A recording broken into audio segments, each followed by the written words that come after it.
Okay, this meeting is called to order on August 24th, 2023, and the time is 6:30. Charlie, could you call the roll, please? Commissioner Chafe? Here. Commissioner Henry? Here. Commissioner Martinez? Here. Commissioner Ming? Here. Commissioner Wax? Here. We are expecting Vice Chair Graham shortly and Chair Butani. Here. We have a quorum of 6 commissioners present. Okay, before we move on, I just want to let public members who might be here that know that item 8.1, the 4-unit replacement at 1271 64th Street has been continued to a future meeting. We're waiting for more materials regarding that, and that will not be occurring this evening. So at this point, we can move on to the next item, which is commission matters. And there is one item on that, recognition of former Commissioner Henry Simons. Charlie, are you reading? I can read it if you like. Okay, yeah. I have a resolution for Mr. former Commissioner Simons. You want to come over to the podium? Okay. Nice to see all of you. So if you're ready, we will begin. This is resolution CPC number HS 23-01, a resolution of the Planning Commission of the City of Emeryville expressing the Commission's sincere appreciation to Henry Simons for his service on the Emeryville Planning Commission. Whereas on March 16, 2021, the City Council appointed Henry Simons to serve on the Emeryville Planning Commission for a term commencing immediately and ending on June 30, 2023 to fill the vacancy created by the resignation of Miguel Guerrero, who had moved out of Emeryville. And whereas Henry did not seek reappointment to the Commission in 2023, and whereas Henry served as Vice Chair of the Planning Commission from July 2022 to June 2023, and whereas during Henry's term on the Commission, several major development projects were approved by the Commission, including the 1625 65th Street multi-unit residential project, the Bay Street grocery store, the Emery Station Overland Research and Development Project, the Marketplace Parcels A and B Research and Development Project, and several master sign programs, including those for the Sherwin-Williams Project, Emeryville Center of Innovation, Bayview Apartments, and the lab at 4383 Horton Street. And study sessions were held on the 4700 San Pablo Avenue Mixed-Use Project, the Atrium Longfellow Mixed-Use Project, the 4300 San Pablo Intergenerational Affordable Housing Project, which was Emeryville's second SB 35 project, the 5850 Shellmound Life Science Tower, the Emery Station Research Campus Master Sign Program, the Christie Avenue Mixed-Use Project, and the Bay Center Life Science Building, and Henry played an active role in the deliberations on these and several other major projects. And whereas during Henry's term on the Commission, a number of long-range planning efforts were reviewed and are recommended for approval by the Commission and adopted by the City Council, including the 2023 to 2031 housing element, the active transportation plan, objective development standards, state pro-housing designation, and planning regulation amendments related to development bonus points for mass timber construction, cannabis manufacturing, prohibition of crematories, and sidewalk cafes and parklets. And Henry played an active role in the deliberations on all of these efforts. And whereas Henry's passion for building more housing in Emeryville, his clear and concise questions for project proponents, and his superpower-esque ability to join the Commission meetings from inside City Hall when the rest of us were still on Zoom at home will all be remembered. And whereas Henry has consistently advocated for the elements of a family-friendly community, emphasizing affordability, bike pedestrian issues, and public safety, and whereas Henry's systematic thought process and profound understanding of the Emeryville General Plan have democratically guided numerous major projects, contributing significantly to the betterment of the Emeryville community. And whereas Henry's thoughtful and insightful comments and wisdom on a variety of long-range and current planning issues will be greatly missed, now therefore be it resolved that the Planning Commission hereby expresses its sincere appreciation to Henry Simons for his service to the City of Emeryville and its citizens, and wishes him the best of luck in all of his future endeavors. Approved by the Planning Commission of the City of Emeryville at a regular meeting held on Thursday, August 24th, 2023. Well, thank you so much, Charlie. I really enjoyed getting to serve with all of you. And I guess I think you all know the things I care most about, building housing now for people who both live here and also love to live here but can't. So I'll attempt to weigh in occasionally, or maybe not at all, as interesting things come up. But I really am confident in all of you in making great decisions for our wonderful little communities. Great to get to work with all of you. Thank you. So I have a suitably framed and signed wonderful. copy of this for you. Great. Here you go. Thank you so much, Billy. That's really, really great. Thank you.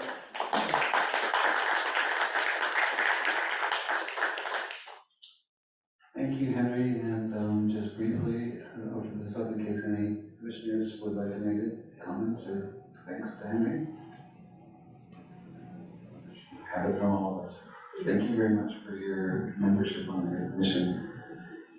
Okay, now we have the time for public comment, and if there are any members of the public here who would like to comment on matters that are not on tonight's agenda and that are in purview of the planning commission, now is the time to do so.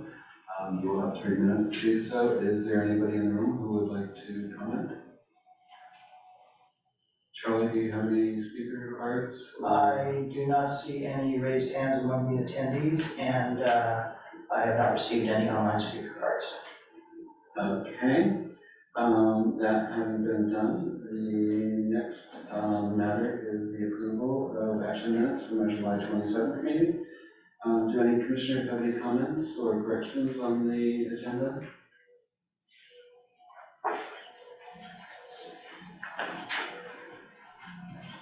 No? Okay, do I have a motion and a second for this approval? I'll move the minutes. I'll second that. Okay, thank you. So that was Commissioner Martinez, was the second, Commissioner Chafe. All right, on approval of the minutes, Commissioner Chafe, Aye. Commissioner Henry, Aye. Commissioner Martinez, Aye. Commissioner Ming, Aye. Commissioner Wax. Aye. Vice Chair Graham is absent, Chair Giussani. Aye. 6 ayes, the minutes are approved. Thank you. Okay, now we move on to, let's see, the director's report. So, Charlie, do you have any reports? Yes, I do. Thank you, Chair Giussani. Well, first, I have no report on any recent city council actions because, as you know, the council does not meet in August, so there have been no meetings since your last meeting in July. But I do have a number of other items to report about. First, a number of announcements about community-related events and issues. First is Name That Park. The city is soliciting ideas for the name of Emeryville's newest park, now nearing completion as a Sherwin-Williams project. The deadline for submittals is Tuesday, September 5th by midnight, and names will be considered by the city council at their September 19th meeting. Further details and the submittal form can be found on the city's website. Just go to our homepage and click on Name That Park. Next, movie night tomorrow. Friday, August 25th is movie night at Christie Park. The movie is Disney's Encanto, and it begins at sunset.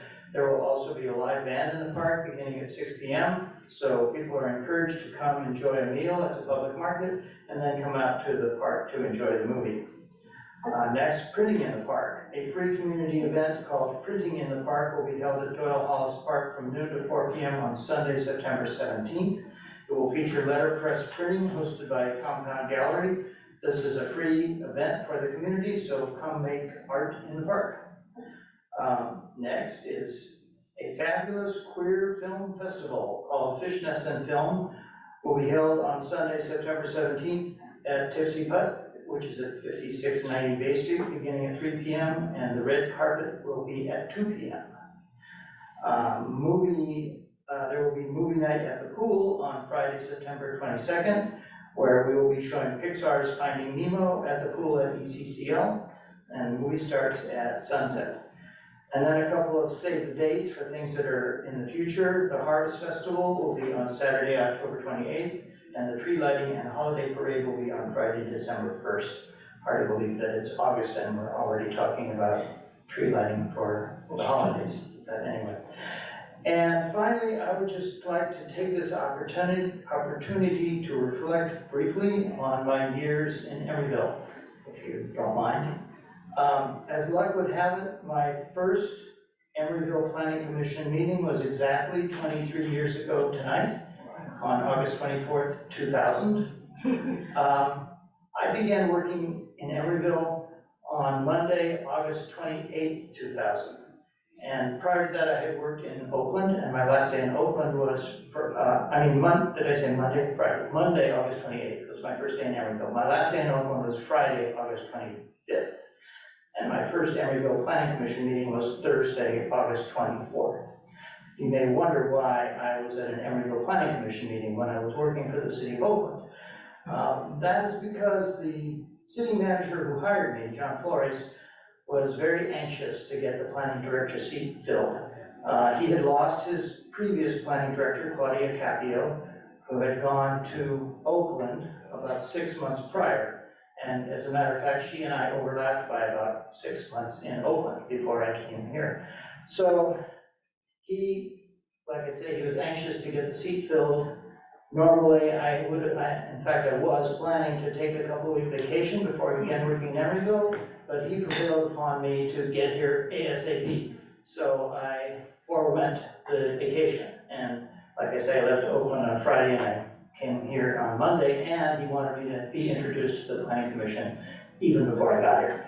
So I came to the August 24th meeting, and he and I were sitting next to each other at the staff desk in front of the dais, like this, and he was explaining things to me, and I was asking him questions, and we were having a nice little conversation, and finally the Planning Commission chair banged the gavel and told us to be quiet, because we were disrupting the meeting. So on my very first Planning Commission meeting, I got shushed by the chair, and that was an auspicious beginning for my career in Emeryville. Finally, I just want to note the tie that I'm wearing. Some of you have probably seen this before. People have commented on my ties from time to time. They usually have some kind of a planning-related theme, or maps, or buildings, or something like that. This particular tie is called Busy City, and it is a bunch of cars and trucks driving around on, random streets. It was designed by Josh, age 8, for Save the Children. My mother gave me this tie. She knew I would like it, and she's not with us anymore. But so I wore this tie to my interview to be the planning director of Emeryville. Some people thought that was kind of ill-advised because it was, not very serious and a little bit whimsical and probably not appropriate to wear to a job interview. But I got the job, so I consider it my lucky tie. So I thought it would be appropriate to wear it to my last public meeting in Emeryville. So that's the story of my tie. And that concludes my report. I'd be happy to respond to any questions. Thank you. Okay, well, thank you very much, Charlie, and thank you, of course, for your service. We really miss you, and you will not be getting shushed this evening. So. I hope not. Thanks. Okay. And I'm going to miss your expert guidance for sure. Anyway, we're going to move on to the next item, to the public hearing section, as I mentioned earlier, item 8.1. I have a question. Will there be an opportunity later in the meeting to give some dedication? Action thoughts? yes. We have a comment period at the end. I think that'll be exactly the place. And actually, I'm raising a hand because I think I need to ask people about any recusals or conflicts of interest in ex parte communications that you may have had. So I'll just come down, starting with Commissioner Maine. Yes, Chair, I will recuse myself for item 8.3 due to my primary residence location close to the project site. Okay. 6400 Christie Avenue. Okay, and when you're recusing yourself for proximity of residence, then you can sit down from that and join the meeting as a community attendee. So, Commissioner Martinez? I have none, thank you, Mr. Chair. I have not. Okay. For me? Okay, and I will need to recuse myself from item 8.3. due to a conflict of interest since my employer is, the applicant is a client of my employer, so I will need to leave the meeting entirely at that point. Okay, so that covers that, and then let's see, next I go on to where I was basing up to before. So now we move to item 8.2, the Emery Station Research Campus Master Sign Program. And I think at this point, let's see if This is Alyssa Chung's project. if you have a presentation. Yes, give me 1 second here.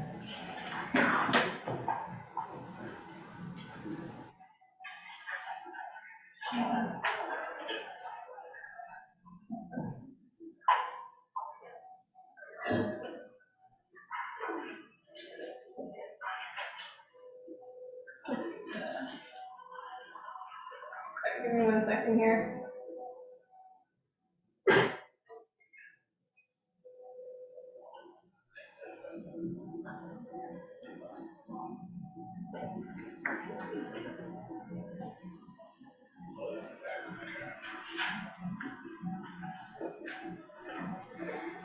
Great. Is the microphone on? Yeah. Okay. Good evening, commissioners. I am presenting on the Emery Station Research Campus Master Sign Program. This is located approximately between 63rd and Powell and Hollis and the railroad tracks. You can see the approximate boundaries of that campus here, as well as the individual buildings. So the buildings highlighted orange are buildings where either site or tenant signage is proposed to be located. So as you may already be aware, this is an existing life science campus with 13 buildings. It's a mix of office, R&D, commercial, and residential. And there will be a new R&D building and parking structure coming in shortly. That was approved in July 2022 by the City Council. And we refer to that project as Emery Station Overland. It's located at the intersection of Overland and 62nd. The project also includes 6121 Hollis, otherwise known as Heritage Square, which is the designated significant structure, and I'll talk about that a little further in the presentation. And there is a mix of existing tenant signage, so there are some individual tenant wall signs, and then there are also some monument signs at each of the buildings with tenants listed on them.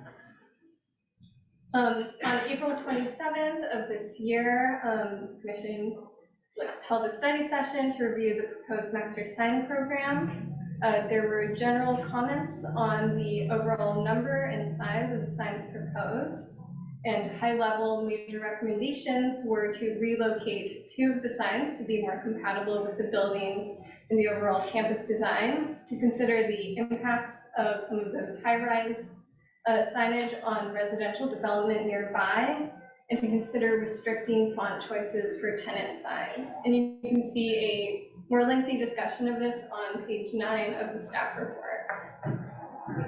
As an overview of what the Master Sign Program covers, it creates standards for campus-wide signage.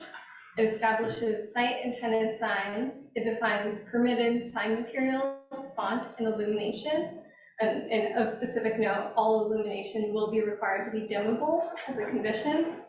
It defines allowable sign types and dimensions, but it does not dictate content. So individual tenants will come in and meet the requirements of the master sign program before approval can be had. The applicant has not changed the number of overall signs proposed by this master sign program. The site signage, the number of signs, and the types of signs remain the same. For tenant signage, they have responded to Commission's comments by changing one of the wall signs into a high-rise sign, which I will go over in one moment. So we'll look at site signage first. This should be consistent with what you reviewed for the study session earlier this year. The square footage for the proposed monument signs, the wall site sign, and the high-rise sign have not changed since. These are the proposed locations for the monument signs. You can see that number 7 was a particular point of discussion at the study session. Initially, this was proposed potentially to be in front of the Amtrak station, and commission provided feedback that they felt this was not an appropriate place for it to go. And so that sign has been relocated to the south side of, I believe, 64th Street. So you can see that there. And the monuments and signs as proposed, there will be 5 of them. They will each be 84.5 square feet. They will be double-sided with text and content on either side, and they will be internally illuminated, so just the text that pushes through will be illuminated, and it will be dimmable. So you can see that's the back view, and then that's just a night rendering of what it may look like. The next site sign we're going to look at is the wall sign at 6121 Hollis. That is the significant structure. There's just the one proposed at 28.4 square feet. It's going to be located inside of an existing window well, and it's going to be mounted on an aluminum panel that the applicants have changed the color of to match the tint of the other windows. This will also have internally illuminated lettering, and there were some concerns at the study session about the specific placement of the sign. Some of the considerations that went into it is that the wall itself is flush with the property line. So any sign installed on the wall at that height is now an encroachment into the public right of way. So the applicant has proposed this window well as an alternative. This window is also not currently utilized. It looks into a storage area and is already closed off, so it is not being used for views or light access. So just a little more about that sign question. The next site sign is the high-rise at 5959 Horton. This remains the same as what was shown at the study session. So it'll be 140 square feet in total area, and it will be halo illuminated. So the text itself will not be illuminated, but it will have some backlighting to it, also dimmed. In terms of tenant signage, the square footage proposed and the number of total tenant signs has not changed from what was shown in the study session. However, you'll see at 5980 Horton, that sign was originally proposed as a wall sign lower down on the facade and has now been moved up to the top in response to commission comments. The applicant has revised the tenant sign rules to provide more specificity. So they are restricting graphics, colors, and materials based on the backing material or the surface of the building itself. So you can see that on the right side. All lighting will be either halo or edge lit, so indirectly lit, and all illumination will be dimmable on request. In response to commission comments, they've also provided some guidance around fonts available. So cursive, script, or other decorative fonts will be prohibited unless they are part of the company's established brand. And the applicant will review all graphics and signage before they submit to the city for the city's design review process. This is the location of those tenant signs. I'll flip quickly through these couple signs. These are the lines of sight diagrams that were originally included in the study session, and the applicant has also included a more three-dimensional lines of sight diagram. As you can see in blue, those are residential buildings. So it indicates how the proposed signs will interact with residential uses nearby. Again, I will note that all of the site signage will be illuminated, but the allowed illumination is going to be indirect, and we do have a standard condition of approval associated with this, which allows the city to request that lighting be dimmed if they receive comment or concern about it. So this is the two high-rise signs proposed at Emery Station Overland, the new building that will be coming in. This is at 5850 Hollis, two wall signs. Two high-rise signs at 5885 Hollis. And these are all the same dimensions and same locations as what was originally shown in the study session. 5858 Hollis. 5959 Horton. And then 5980 Horton, I believe I may have given you the incorrect address before, is the sign that has changed location. It was initially proposed on one of the lower floors above the existing arch decorative features on the building facade.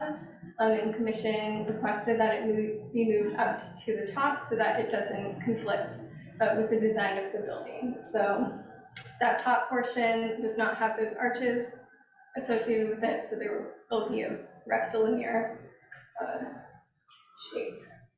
And then 6121 Hollis, again, another wall sign.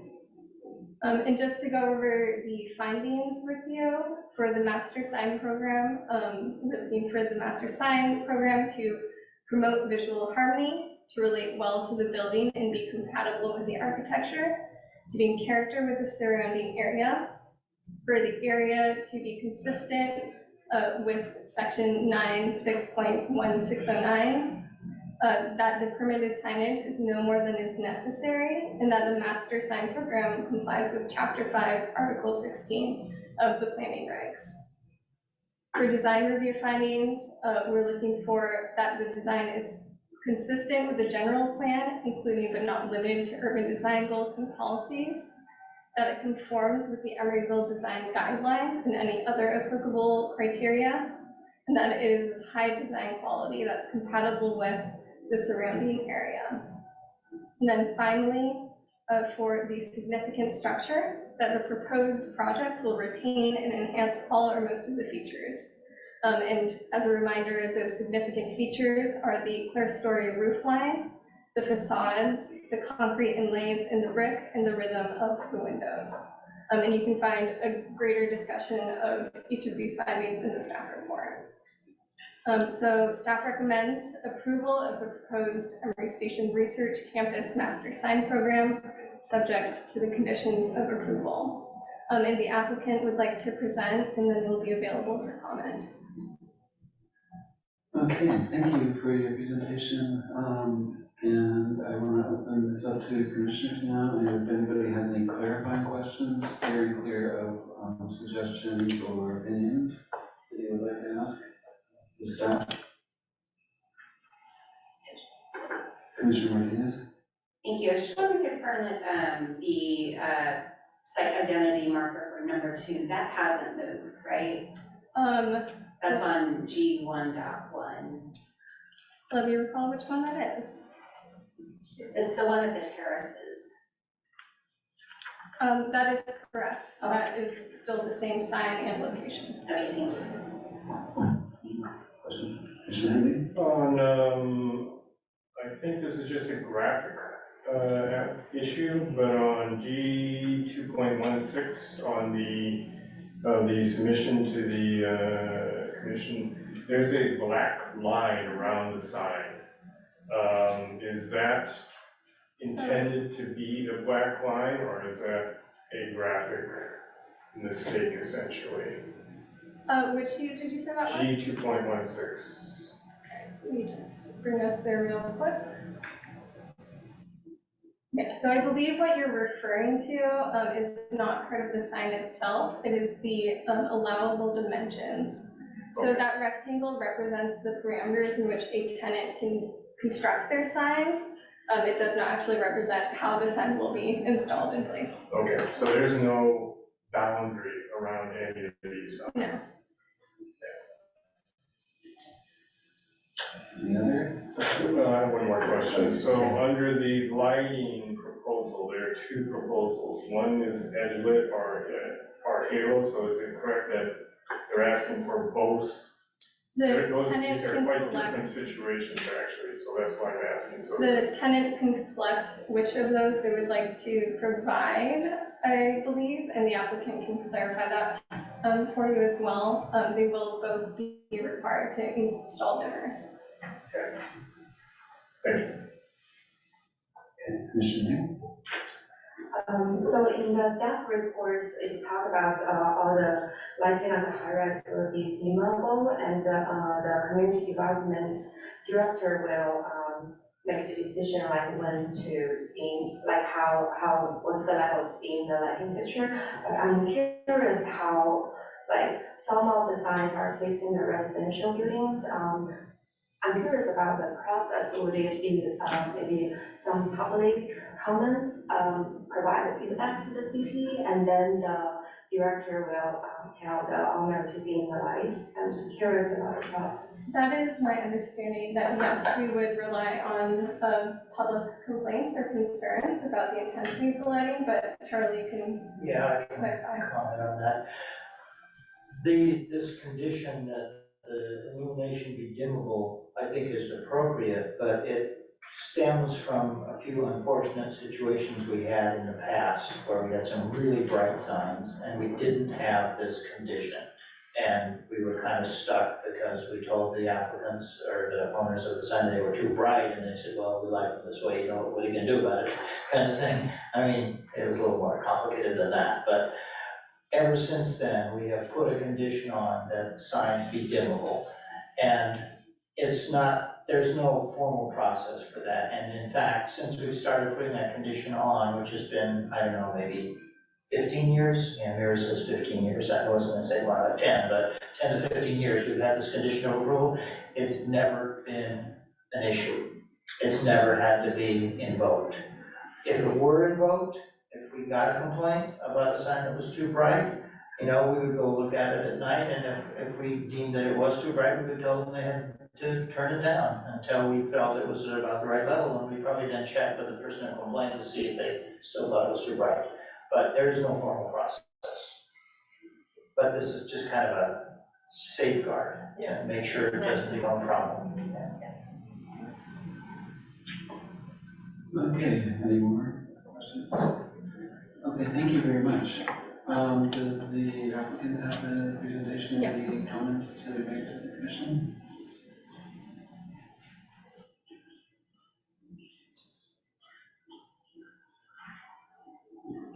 Hi, thanks for having us again. We really appreciate, I'm Kirsten with Wareham, and this is our design consultant.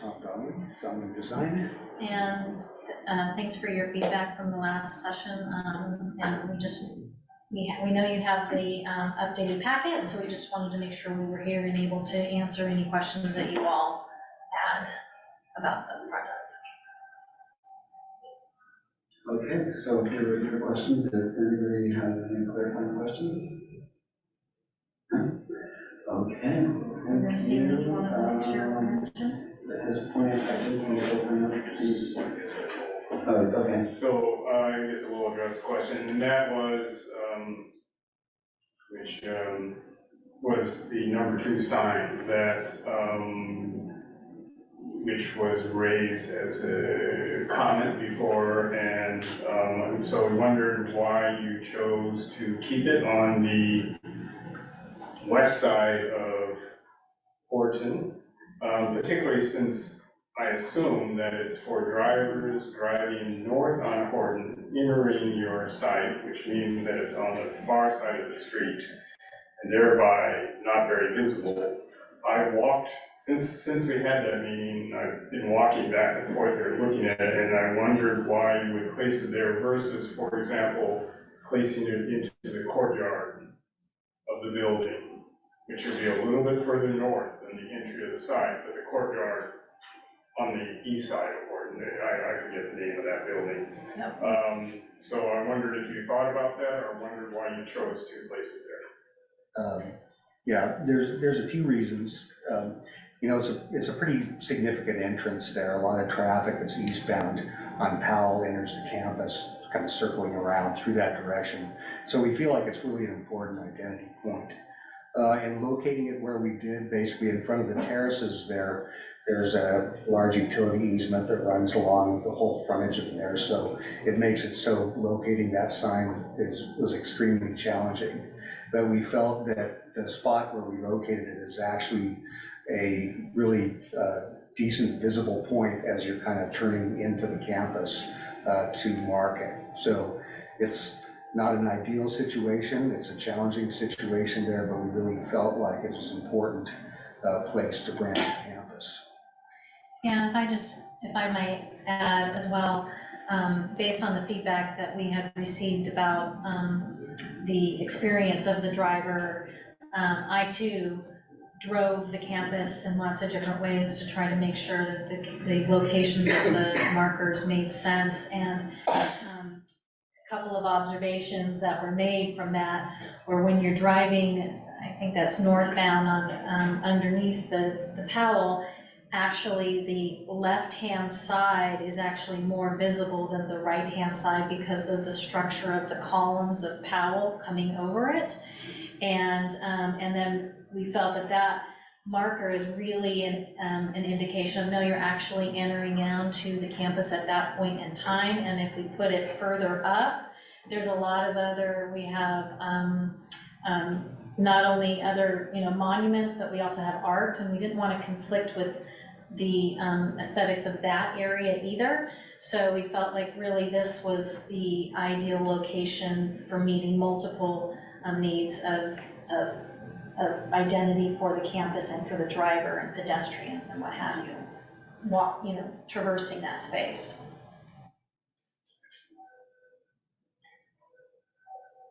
Rod, you'd had a question earlier about the two different kinds of illuminated graphics.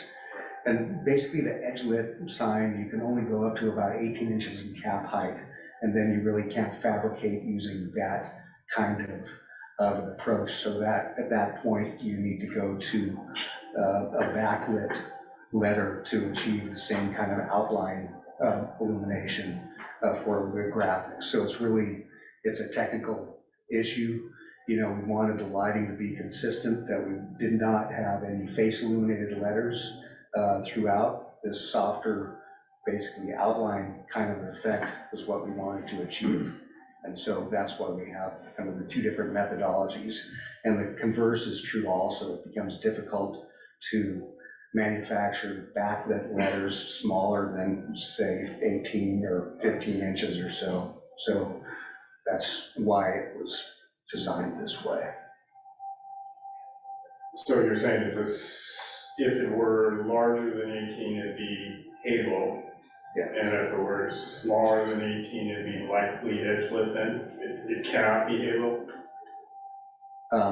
Again, you're kind of getting into a gray area of fabrication point, but the client could basically kind of make a choice that way. The sign company would need to evaluate it and see if it's actually doable. I see. Okay, thank you. Okay, any other questions? Okay, seeing none, thank you very much. And this begins the public hearing at 7:09. If there are any members of the public present who would like to comment, now is the time. You have 3 minutes to make your comments. Seeing none in the room, Charlie, do we have any online comment cards, or anybody raising their hands? I have no online comment cards, and I do not see any raised hands among the attendees. Okay, well, this concludes the public hearing also at 7:09, as brief. We'll bring the deliberations back to the commission, and now, who would like to go first? Commissioner Martinez? Thank you, Mr. Chair. So that one remaining concern I had about sign number 2, I've had a closer look at the property, and what I didn't notice the first time around when we were discussing this was that the setback in front of the terraces is much wider And there is much more area there for that sign, so I do think it makes sense, now that we're finalizing these plans, so I don't have any reservations about the master sign program for this project. Thank you. Okay, thank you. Any other Commissioner Marks?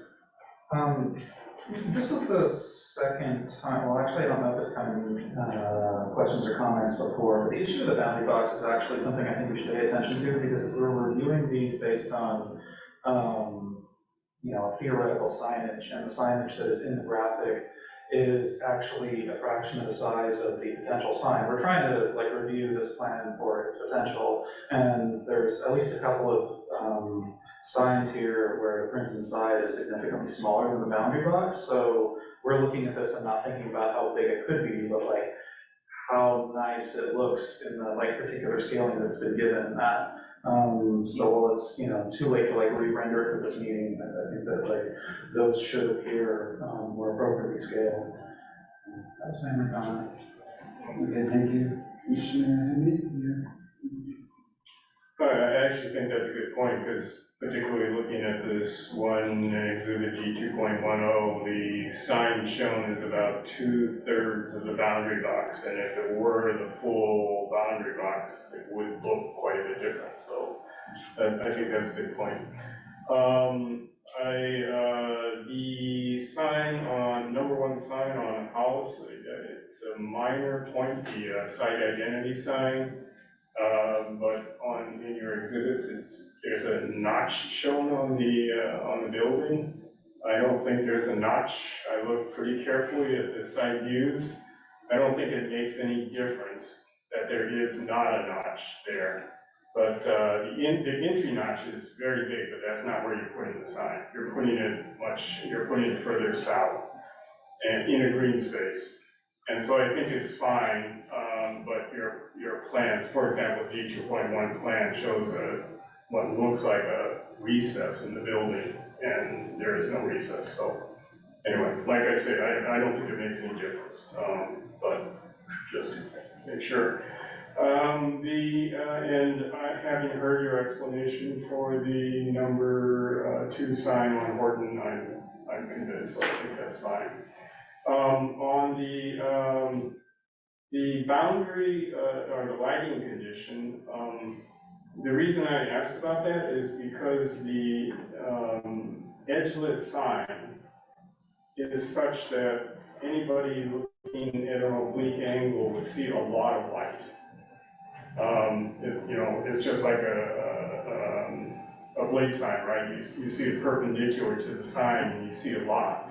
And so if the entire edge of the lettering is lit and you're looking at it oblique, or particularly if you're close to perpendicular, you're going to see a lot of light.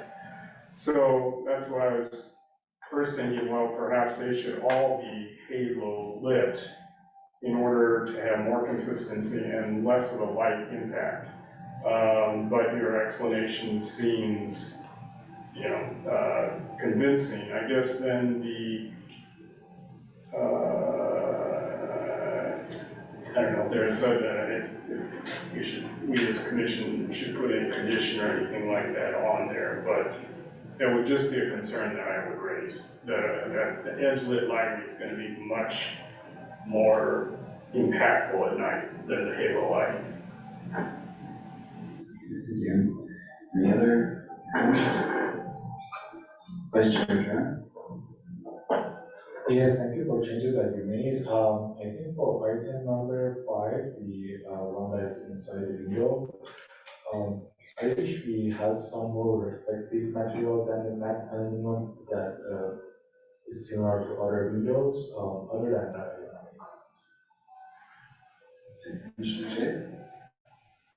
No specific comments. Thank you for doing the extra line of sight slide. I thought that was really useful. I think ideally in terms of the process for getting feedback on illumination and the city responding to it, maybe in the future the city could consider what apartment building like the one near the public market is going to be affected by a new sign, that there's some sort of public outreach that's done, so that somebody who's affected by it in the future would know how to respond to get the attention of the city, because I imagine that probably most of the people who live in those apartments are not aware that they could get in touch with the city to complain about lighting.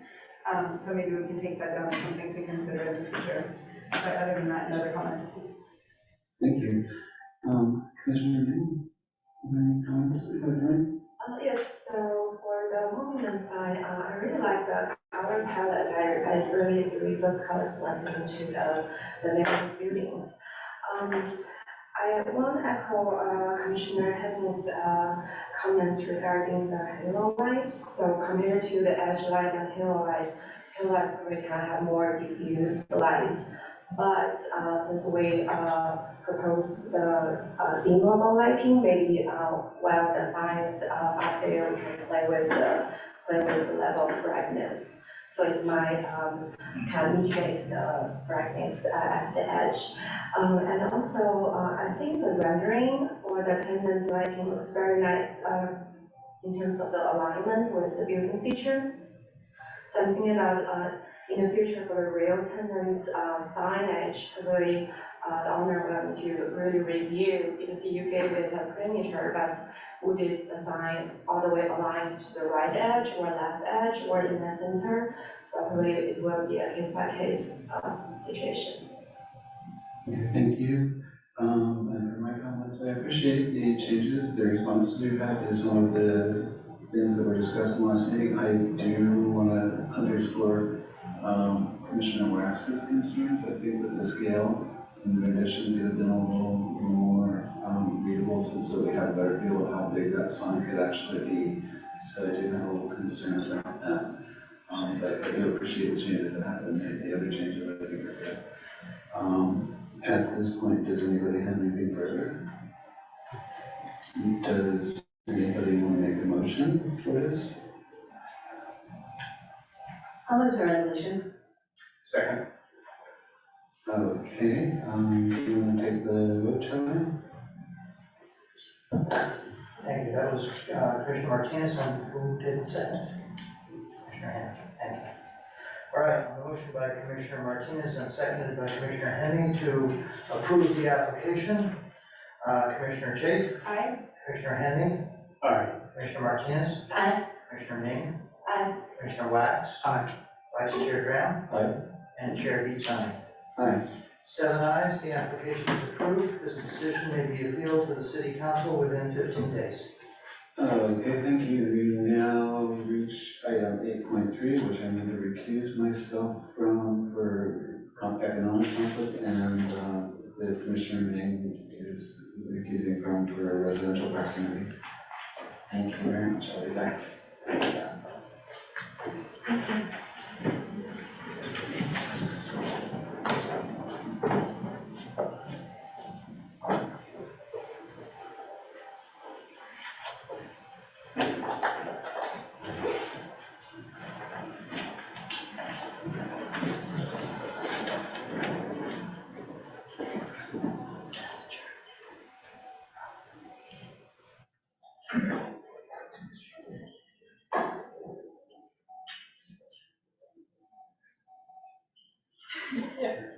Can't see. For some reason, the little menu is not. Menu is not. So it's 7:19 and we start the item 8.3, Base Center Life Science Project. And we know the staff, we are gonna have a staff report and presentation. Thank you. Good evening, Vice Chair Graham and Commission members. So this is the Base Center Life Science Project that you've seen now about 3 times. So this is the site at the northern end of our city. There are 3 existing buildings with a large surface parking lot. And these are the details of the existing buildings, their square footage and building heights. Like I mentioned, this project has come before the commission 3 times in terms of a study session. It has also gone to the BPAC. And today, this is a public hearing for consideration of approval for this project. The project description remains the same. It is a new 6-story, 96-foot tall R&D building accommodating about 210,000 square feet, a new 595 space parking garage, and the project will also involve removal of a parking lane on the north side of 64th Street and removal of a parking lane on the south side of 65th Street to accommodate new compliant sidewalks. At last month's study session, I walked you through the various improvements around the 3 sites. In terms of the permits that are in front of you, it's a conditional use permit, a design review, and a tree removal permit to remove 1 street tree along 65th Street. The conditional use permit is to allow R&D use and community assembly use, a development that on a site that is between 1 and 5 acres and allow a mix of uses, R&D and community assembly in this case, and a bonus height of 96 feet. In terms of the modifications and the additional information that has been put in your packet since the last month's study session is additional information on the use of the community assembly space, additional renderings of the community assembly space. There's a nighttime rendering of the west elevation of the garage building that was requested, as well as revised renderings of the 64th Street showing more accurate grade elevations. Then there was a question about the truck turning diagram for the existing building B, so that is now sorted out. And the staff required the applicant to provide a waste discards plan, which is now included in the packet. So let's talk about the community assembly space. Attached to the staff report was a memo from the community services director outlining various opportunities for programming that would span mornings, afternoons, evenings, and weekends. The community services director, Ms. Rebecca Sarameno, is here today, and she's available for any questions that you may have. So she is here. In terms of what the memo outlined were the different kinds of programming, which includes dance and exercise classes, workshops, crafts workshops, job resource center, community CPR, and first aid classes, to name a few. There was a question about that the city used to lease such a space in the Ridgecourt apartments that are behind you. And that the city stopped using that, and the reason is simple, was the issue of cost. The city was leasing that space for $25,000 a year, and in 1920, the city did not renew that lease. Again, why this assembly space? The city does not have any such space west of the railroad line to provide programming for such events. There are about 1,500 residential units in the vicinity of the site. In addition, 167 new units are coming online. That's the Bayview Apartments or the Navy site for just north of this site. Actually, the TCO was issued yesterday, so they are online. And in addition, 365 affordable units are being proposed along the Christie site, and this was the study session that you heard last month as well. And in order to ensure that the space will be functional, a number of conditions has been included, and I'll walk you through that as well. So this is a little bit more detail on the space itself. The one big change that they have made is that it is now fronting the plaza. So earlier on, it was a little bit south here. So now this is fronting the plaza, and as well, it's still remaining adjacent to outdoor barbecue picnic area here. This slide shows a little bit more in detail in terms of how what the improvements would be included in this space, both inside as well as outside, and some renderings of what the space would look like. And there are additional renderings as well, and I believe the applicant will go through these as well. In terms of conditions of approvals, so at the time of the building permit, the plans will be reviewed by the director to ensure that the space is functional. At this point, at a minimum, certain things have been identified that needs to be included, and these have been highlighted in yellow on your screen.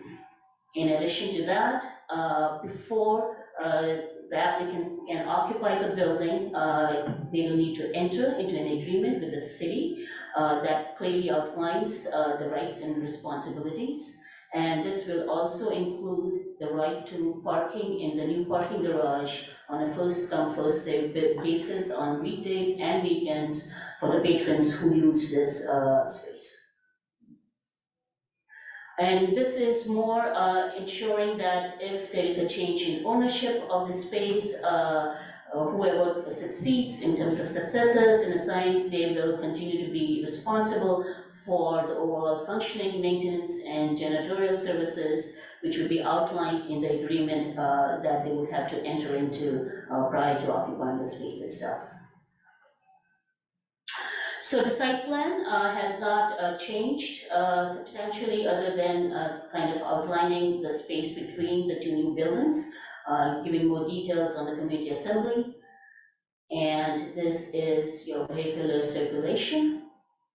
And this kind of graphic shows that the yard space in front of building B will be functional for the trucks that will be coming in. And these are bicycle parking. They have not changed from last month. The short-term parking spaces are in front of the entrance to the existing buildings as well as to the entrance of the new building. The long-term parking is provided inside the new building, inside the new garage, as well as inside the existing building, building C, and some are provided right outside the new building. And this sort of shows how the pedestrian will use the space as well. As I mentioned earlier, one street tree along 65th will be removed. In addition, the entire landscaping is going to be redone, so that will also involve removal of a number of private trees which are on the site. But this will be replaced with landscaping, which will add 157 new trees, including 32 street trees on 64th, 65th, and Christie Avenue. This is the parking garage. The west side will have the public art as a facade improvement. And this is the nighttime rendering of that facade. The R&D building has not changed, other than the north facade, which now shows the sliding doors that will slide into the public plaza. So in terms of the general plan, as you know, this is in the mixed use with non-residential. Variety of uses are permitted, including R&D and community assembly space. As this is larger than 1 acre, they are required to have a mix of uses. And the mix that they're proposing is R&D and community assembly space. In terms of FAR, the proposed FAR is within the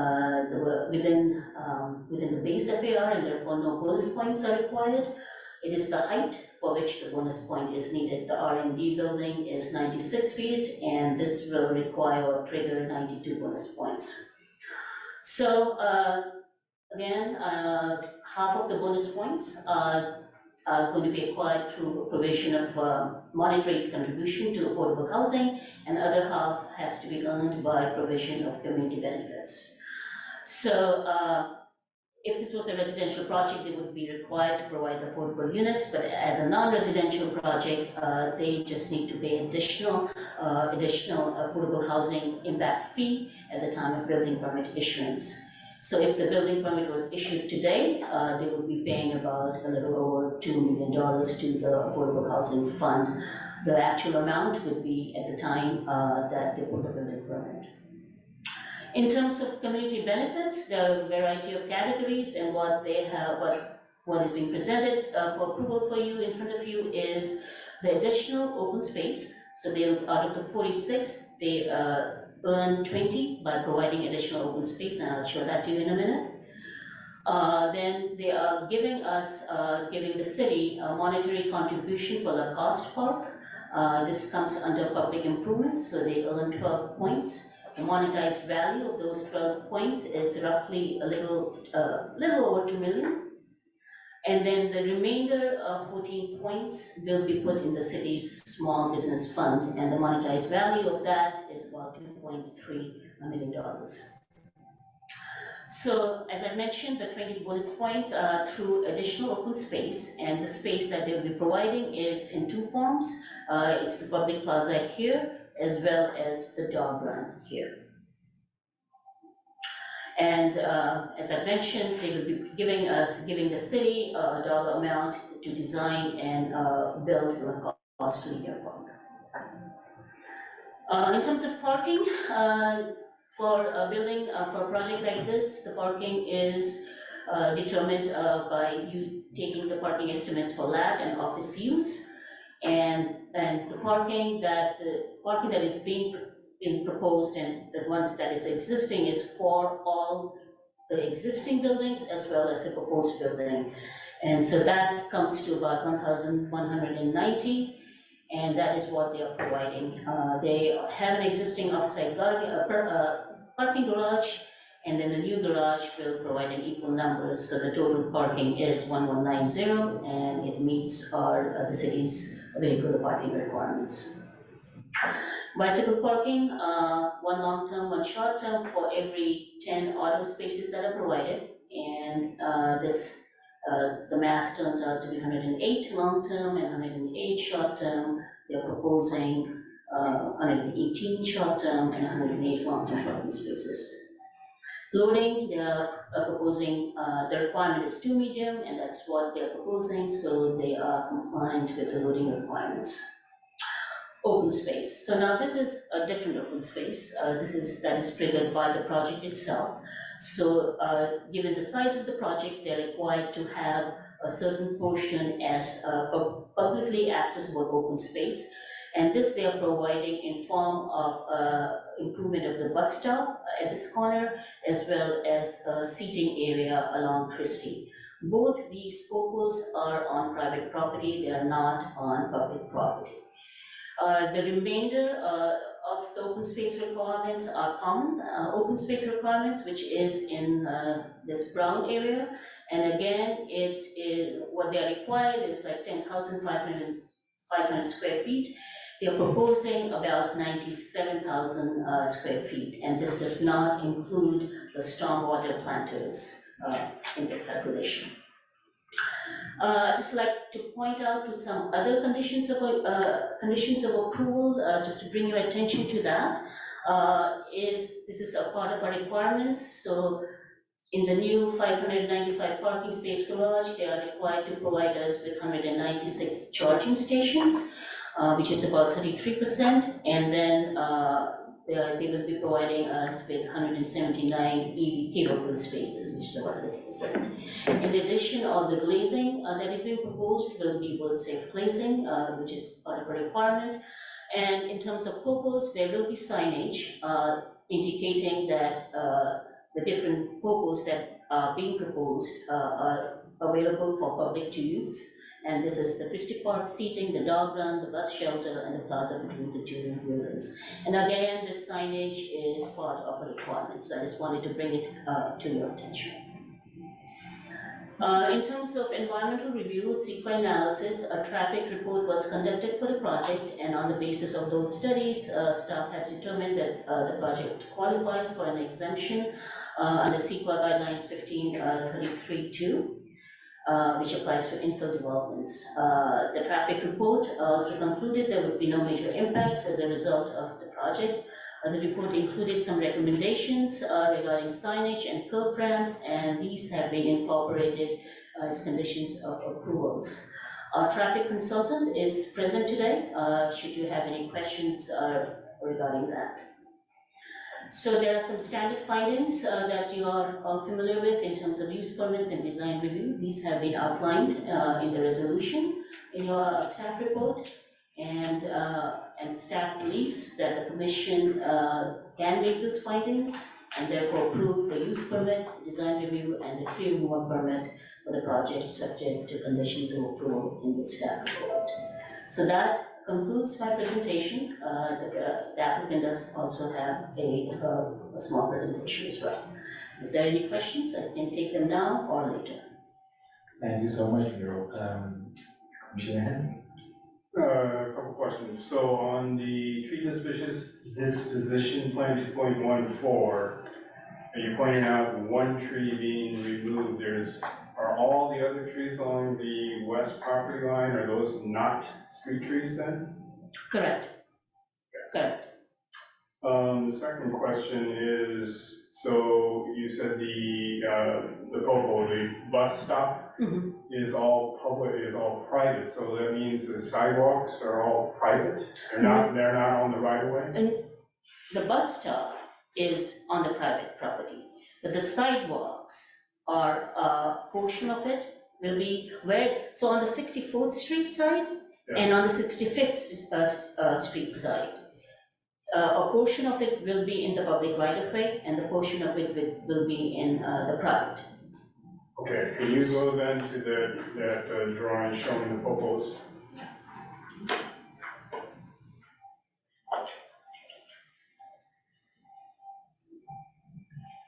So my question is, if part of that is public right of way, correct, for the outside, in other words, the edge along the street, is public right of way?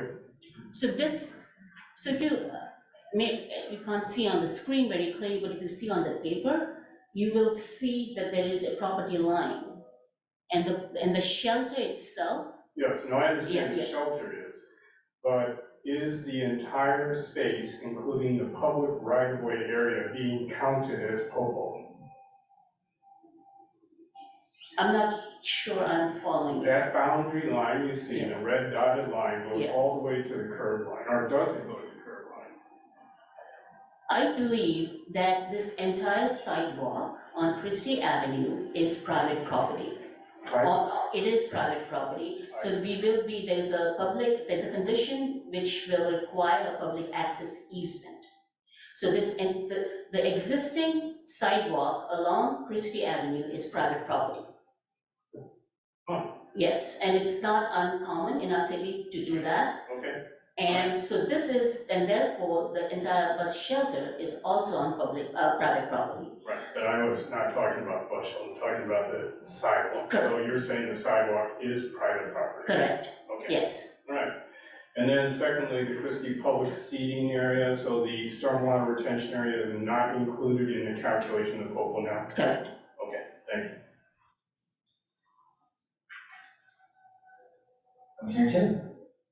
Thank you, thanks so much for the presentation. I have a few questions. One is around if there's anything in the conditions of approval stating the hours of public access that are available to the site. So in other words, when can people enter and leave the Popos? They are, it's in our guideline, it's in our regulations, so the public hours are the same as our city parks. Okay.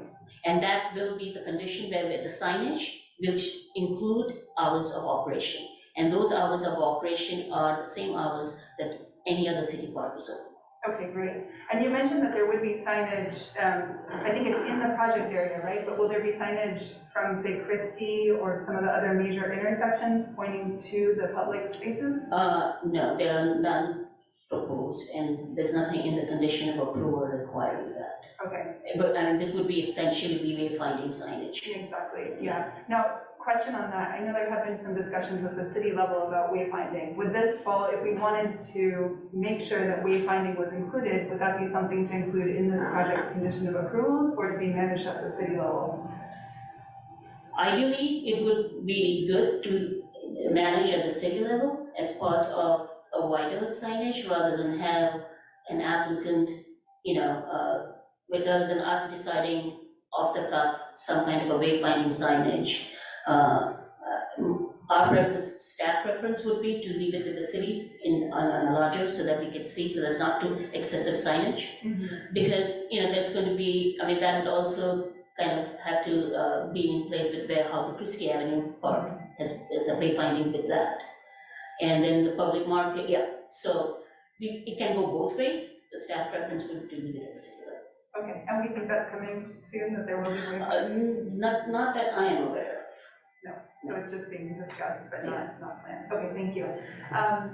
Let's see, question, so there was a reference to public members that are using the new community space can park in the parking garage. Will there be a charge for that? We don't have any conditions saying one way or the other. The patrons of the space will be using the parking garage on first come first basis, same as the tenants of this site. Okay. So when there is absence of such information, then the expectation would be that if they charge their employees, then if there's a charge for parking, then everybody would be charged. Okay, thank you, that's helpful. I had a couple of questions about the traffic studies, so feel free to direct them to whoever is best to answer them. I saw in, I think it's in the Fair and Fears non-CEQA study, that there was an analysis done with some local data from Emery Station, and that analysis showed that the parking proposed here was in excess of what would be needed based on the local data that was being used. Is that the correct interpretation? I would note that in Emery Station Overland, that lay in transit overlay zone. This does not. Okay. So the parking requirements are different for the Emery Station Overland. So Emery Station Overland had reduced parking because of the transit overlay hub. This one does not. Mm-hmm. And that's what's driving the assumptions and the modeling. And yeah, and I can ask Jordan to come back. Thank you.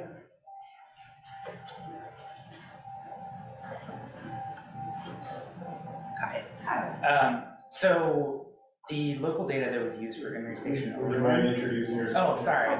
So we know who you are. Yes, I'm Jordan Brooks with Fair and Fears, and I led the analysis for this project. So the local data that was used for the Emery Station Overland local data, it included TDM measures, and so we did find that if you just used the observed parking demand from that site, it would result in, less parking demand than this project would provide. However, because that already includes TDM measures, if you're looking at it sort of an apples to apples with this project, which is sort of pre-TDM measures, the TDM measures that would be applied and required for this project would then, take that down to more of the level that we might see that exists for the Emery Station project. Okay, that's really helpful. How do I phrase this question? Is there any reason that we should not expect this project to be able to achieve the level of TDM reduction, like reduction in trips as a result of TDM that Emery Station Overland achieved? No, I think that it would be a similar expectation. The transit availability is roughly similar. It's a little bit further from Amtrak, but the major transit is the buses and the Emery Go Route, which it has access to. So That's closer to some of the AC Transit cross-bay buses and things, right? Right. Okay, cool. And let me just see if there's anything else. One other question related to your analysis. So I noticed that there were a number of recommendations proposed. I think, Miri, you mentioned 2 that were included in the conditions of approval. Can you talk a little bit about some of the other recommendations that were not included in the conditions of approval? They were not included because those were already implied by our requirements. So there was some things regarding EV charging. Mm-hmm. So that, our regulations are more, require more than what they were suggesting. So that's the reason. So whatever was not already being covered was included. So that was related to the co-brands and to the signage, which is actually some of the wayfinding signage. I think one specific that stood out to me was around the new bus shelter. It's like number 6 on page, I don't know if you have this pulled up, it's figure 2, but it's basically, I can describe it, it's provided bus shelter at the bus stop on the west side of Christie Avenue, about 150 feet south of 65th Street. So it's more on the north side of the project on Christie. I think that may have been an old version because in the finalized version, it's not included. So maybe it's my mistake that the package that you received included the wrong copy. Okay, it would be good to check on that, because I do think that, I mean, there are a lot of recommendations in here that I don't see reflected. And I was just, yeah, that stood out to me, because I do think there are some good recommendations in here for the report, so. Okay, I think that was my last question, let me just check really quick. Here, while you're here, can you just confirm, so on TDM for this project, there's nothing required by the city right now? Okay, thank you. Thank you, Commissioner Shea. Any other questions? Thank you, Miro. Now we can hear the applicant presentation, if we have one.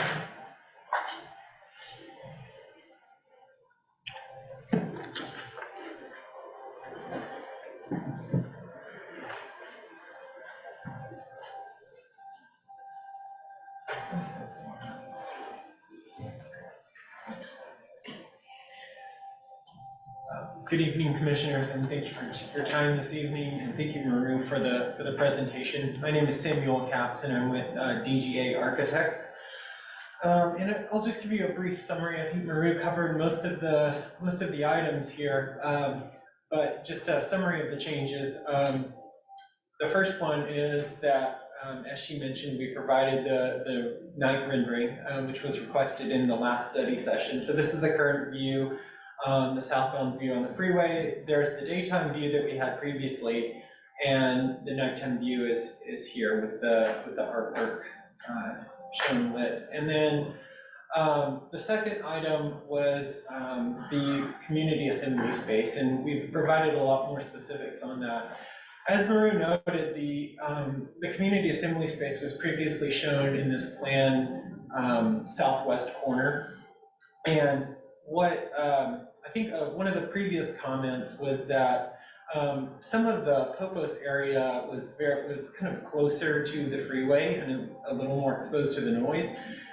So that actually kind of inspired us to relook at that outdoor space as well as that community assembly space.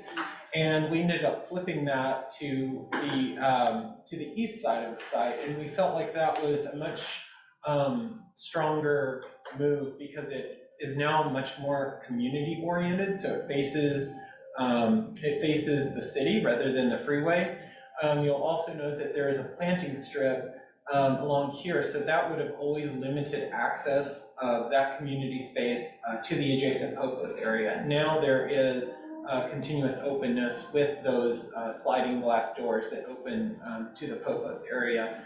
In addition to the community assembly space itself, there is an open kitchen with ample countertops that opens that's open to that community space, as well as two gender-neutral restrooms and storage space for chairs, tables, equipment, what have you. The space, as mentioned, has the sliding glass doors. There's also two exit doors. So the space can be completely accessed, egressed from independently of the building, although we are providing, we are shown here two convenience doors that open to the lobby. So the idea is that to create a more welcoming space, the spaces completely can be accessed from the exterior rather than having to go through the lobby of the building.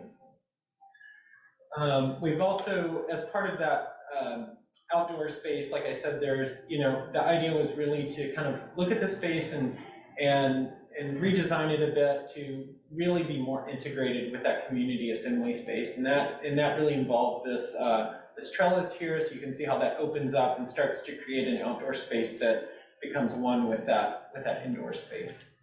Just another view of the interior there. Two more views of the interior. The lower left is looking into that community space from the outside through the open sliding glass doors. And then you can see in the top two views, views of the Popos area that front that. There was also a request to look at the rendering along 64th. to make sure that that accurately reflected the grades. And so that has since been revised.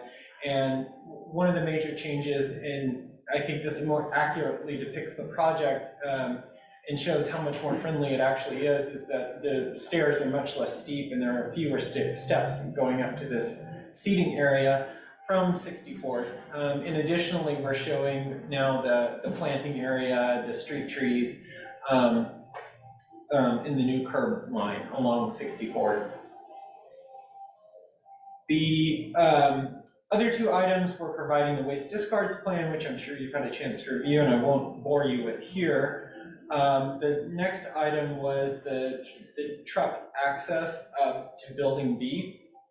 And we're showing a truck turning diagram there where the truck could get access to the building B service when it's needed. It wouldn't be a highly,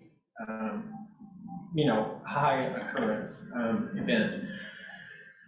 And then the last item was to provide a few views, additional kind of renderings of the site. So this one, the left view is at 65th and Lacoste, and that shows the north elevation of the garage as well as the existing building C with its service yard, and then a view on I-80 as you're heading northbound. So this has the Avenue 64 apartments here, and you can see kind of the building there kind of blocked by those apartments.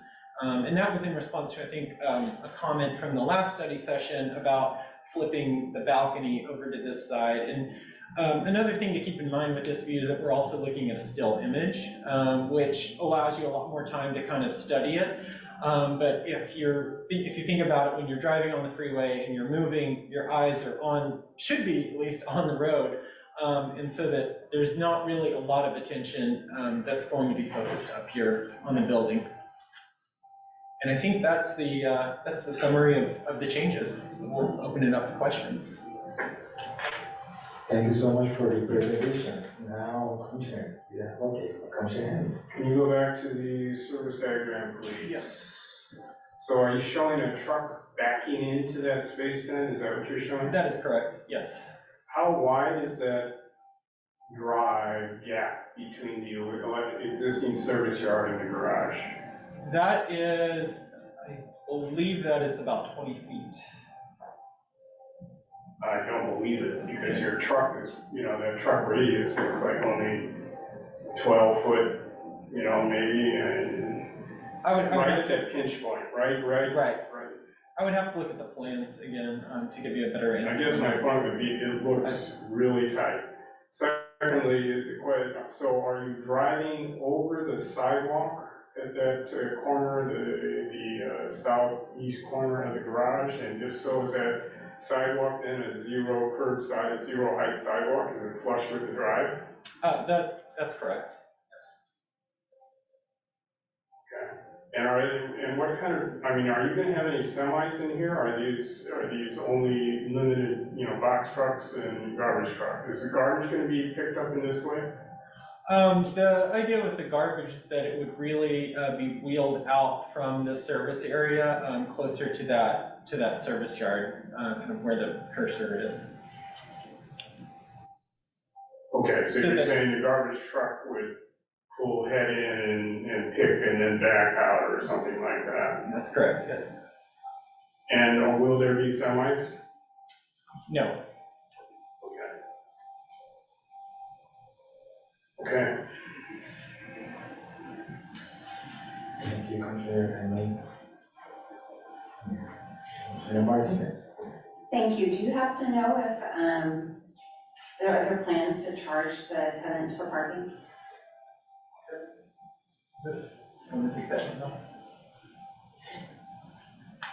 I'm Tom Wagner with Harvest, the developer. Yeah, I would expect that once that parking garage gets built, we potentially would go to pay parking for the tenants. Thank you. Thanks so much for the presentation. So a few follow-up questions. I mentioned in my questions to you, traffic demand management. Can you outline what sort of plans, if any, there are for reducing vehicular traffic or people driving to work here? I mean, the site is designed to be as pedestrian friendly, as bike friendly as possible, to really encourage the use of alternate transit, including like the bus stop at 64th and Christie. Okay, but no other plans besides that? What I would add is that when the project becomes more leased, especially when that new building's built, that, we most likely would look at having, direct shuttle service, for instance, from the build. That would be in addition to some, which is what we've done at other projects that aren't nearby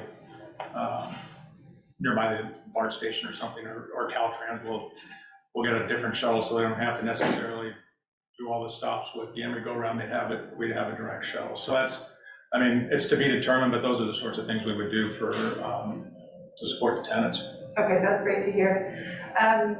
In the Fair and Curious report, there is actually a pretty extensive set of examples of TDM opportunities, like providing information related to transit in the area to site employees and visitors, subsidizing transit passes, subsidizing rides to BART outside of operating hours of Emery go-round, charging for parking, which we've talked about, restricting the use of valet parking that parks vehicles outside the garage, encouraging carpooling and vanpooling through carpool matching, preferential parking and guaranteed ride home, and including information on nearby bicycle facilities and project bicycle parking in new higher orientation packets.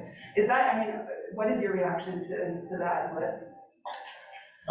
We find that a lot of our tenants want those sorts of things, so eventually, especially if that were to be like a single tenant in that building, we work with the tenant directly to provide, what they're looking for. Okay, great, that's great to hear. And one question that stood out to me from the new version of the plan, have you considered locating a shared bicycle station on or near the property?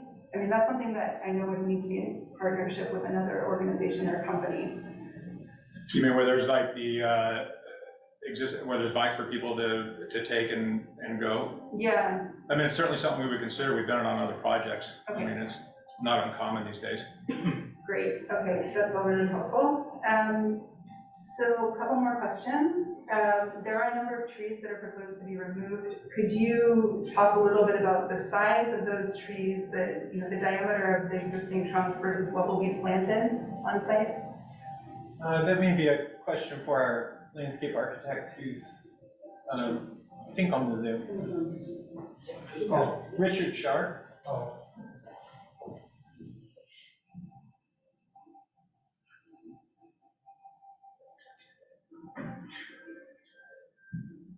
Okay, we should be joining as a panelist. We should be able to hear him.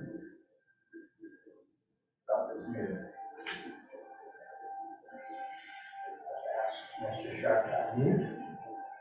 Can you hear me? Yes. Oh, thank you. Okay. Can you repeat the question about the trees? Sure, so my question is just that given that there are a number of trees that are going to be removed, could you talk a little bit about the diameter of the existing tree trunks versus the size of tree trunks or the size of the trunks on the trees that will be planted?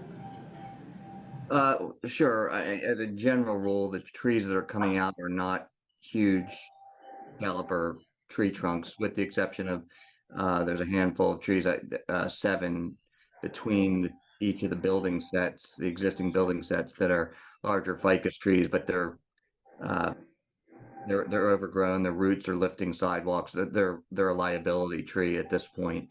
The rest of the trees are, I would say, in the 8 to 12 inch caliper range for the trunk.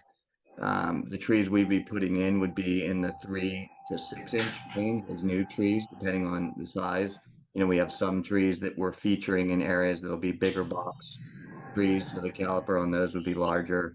And then other trees will go in as slightly smaller caliper size, which is industry standard, because when you put trees in to an area, especially a windy area like this along the freeway against the bay, you want to put trees in so they establish, and the bigger you put them in, the harder it is for them to establish to a climate. If they're growing in the Central Valley in a box and then you put them out here on a windy site, it's more challenging. So we're trying to strategize and put bigger trees in key spots, and the smaller caliper trees where we're doing, kind of more background trees, I would say. Great, thank you so much, I appreciate that. Sure. Few more non-tree related questions. In terms of the bathrooms in the community, the proposed community room, when would those be accessible? Is that just if someone has a reservation in the room? Are they kind of always open for public use? That's my understanding,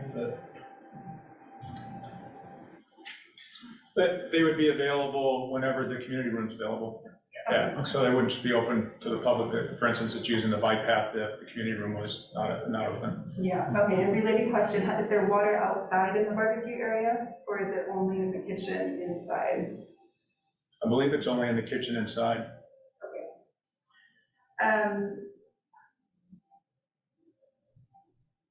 One last specific question on the community room. There was a note in the city response on sort of possible uses of that room that requested mirrors, probably for dance classes or yoga classes. Right now, it looks like it's glass on 2 sides, kitchen on 3rd side, and a projection wall on the 4th side. Yeah, I would say we haven't gotten to that level of detail with the city. Just like we haven't put the AV system in and things like that. That'll be part of that also. Okay, yeah, so it'll be consideration Yeah. later. Okay, great. I think that's my last question for now. Thanks. Thank you so much, Commissioner Shea. Commissioner Tax, do you have any question? Oh, no. I have a couple of questions myself. For this community portion, how's the operation out? Is it related to the main building or separate? I think. No, not related to the building. I mean, like, it'll be open on weekends and things like that, yeah. That's good. And before to the last rendering you have, I think they're concerned about the ADA access. I still don't see the ADA access on the side. Are we gonna have some kind of like notch over there for the ramp on the left side? So the ramp is coming up from the corner of 64th and Christie, and it's sort of off to the right of the image here. I think if I go through the full package here and find one of the other images, it's a little more visible at the corner of 64th and Christie. So in this image, there's the level of the sidewalk, but there is a ramp that is going up along that wall. I see. And the last question, do you have any more renderings from the parking? Sorry? Do you have any more renderings from the parking side, on the highway side? Or these are only two? No, just the additional one that we provided. I think if I can go back to it.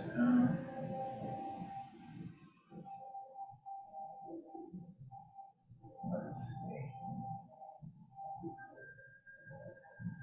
Trying to find it.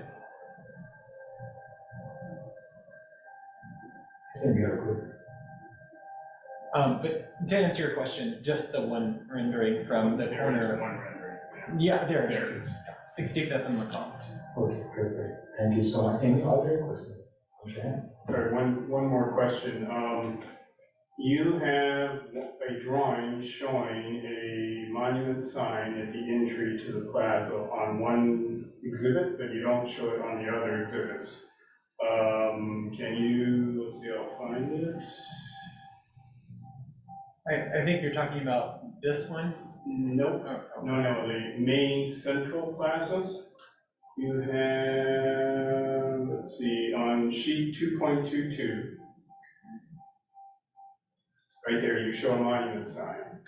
And you don't show that in your rendering of that same space, I believe. And so I wondered what about that? Is that? I think that's a vestige of a previous design or previous kind of iteration.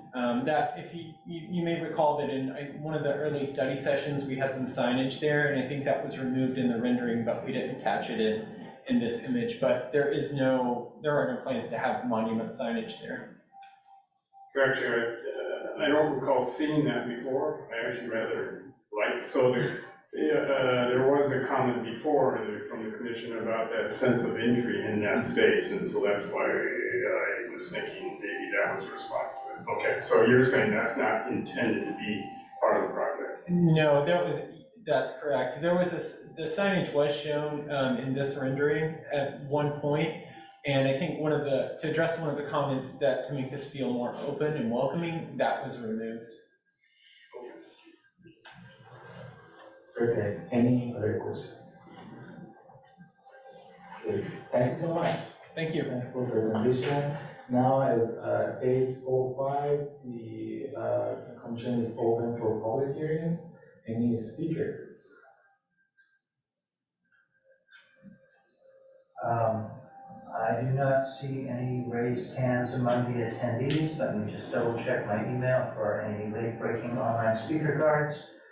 I have not received any online speaker cards, and I do not see any raised hands among the attendees.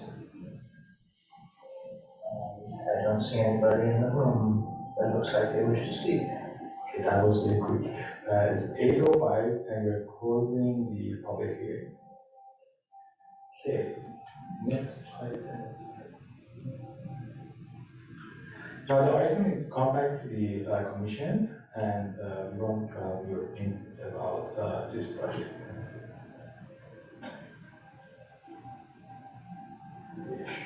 Should I call from the corner? If Commissioner Martinez, please. Thank you, Mr. Vice Chair. I wanted to thank staff for the clarifications on the need for the community assembly space, and I agree with the additions that were made to the conditions of approval that would make that space optimal and useful for the city. I recall making comments last time around, and I apologize because I was not on the commission this whole time that this project has been coming back. But I would still in the future love to see some sort of connection between the future of Cost Park and the community assembly area. I do appreciate the changes that were made to the community assembly area. I think it's overall a net benefit where it was moved to, but at some point there will be tenants and people using the Bay Trail who will enjoy the amenity of Cost Park, and it'll be nice for everyone to have some sort of connection, if not architectural or landscape-wise, at least visual, to connect those spaces and make that entrance inviting. And I know there are a lot of challenges with the grading and with the freeway noise, but this comment is also for city staff for when we do the design on that future park. And with that, I'm happy to support the resolution. Perfect, thank you so much. Commissioner Henry. Merle, are you able, would you mind putting up the drawings again and go to 3.1?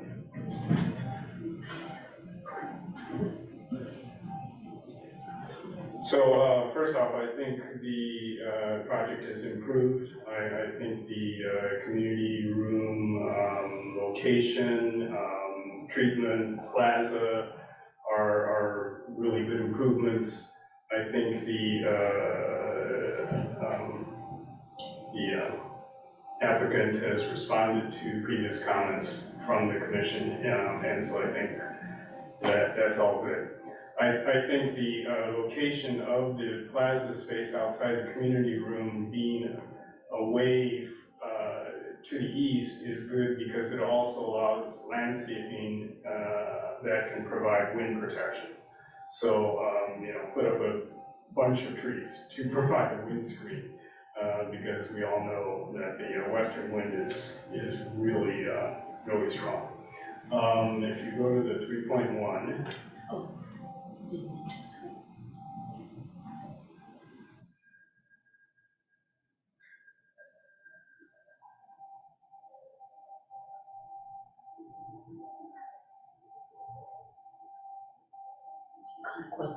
See the page. Yeah, it's a ways down. Keep going.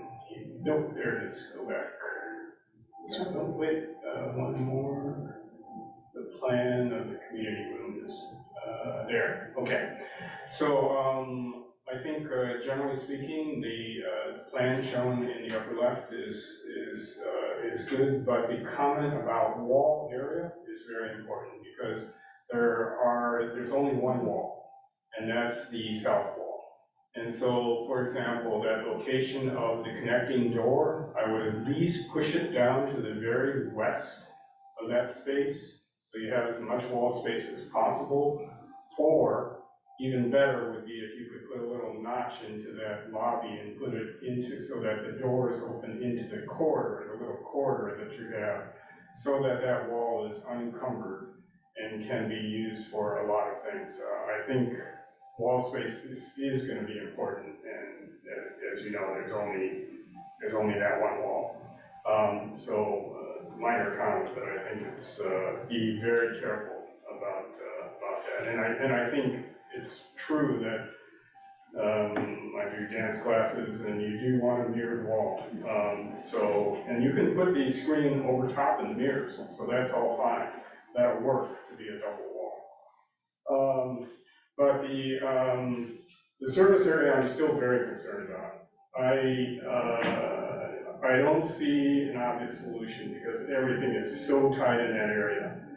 But to be driving your service trucks over that sidewalk, which is shown on the pedestrian connection area, and then to get in between that narrow gap between, I assume, a fence for the existing mechanical zone or whatever that zone is, it's tight, it's really tight. And for a truck that's backing in, it's not gonna be easy. I mean, if you had 20 feet, I feel comfortable, but I'm not sure that you have 20 feet. It looks pretty tight. And also then having that sidewalk at zero, flush sidewalk with the drive is also not something you normally would do in that situation. So, and you won't be able to have bowers or something to separate the drive from the sidewalk because you're using it for your service trucks. So it seems, quite problematic. The only thing that I think would probably address it is hours of service and limiting hours of service to where it's before the business day, it's not during the day, something like that. And that's the only way I think you can keep people safe is in that means. So I think that's the most problematic issue. I appreciate you showing the view from the southwest. I think it seemed, I think it's fine. I think the solution of having the cut corner on the north, so it sort of leads into the garage, does work fairly well from that south, or on the northwest. That southwest corner, I don't think is only a highway view though. It's actually probably the most visible view of your building. Because Powell, for example, and everybody walking along Powell and going, walking to the waterfront, they cross at Powell, right? And your corner on the southwest is actually the most visible corner. And it's also the best view of the city. So I think one could argue, or I brought it up before, but no, I'm fine with as you have it. But I think that southwest corner is actually a very important corner of your site. So, but anyway, generally though, I think good responses. I really think the community space is proving to be quite successful and hopefully will be heavily used. Thank you. Perfect, thank you so much. Commissioner Chi. Thank you, and thanks so much for the presentation and also the clarifying questions. I think I echo a lot of comments that were made. I think there have been some really good improvements, and I definitely like the addition of the screening from between the freeway and the barbecue area. Some of my comments there, because I want to really understand how much of a community benefit this area will be.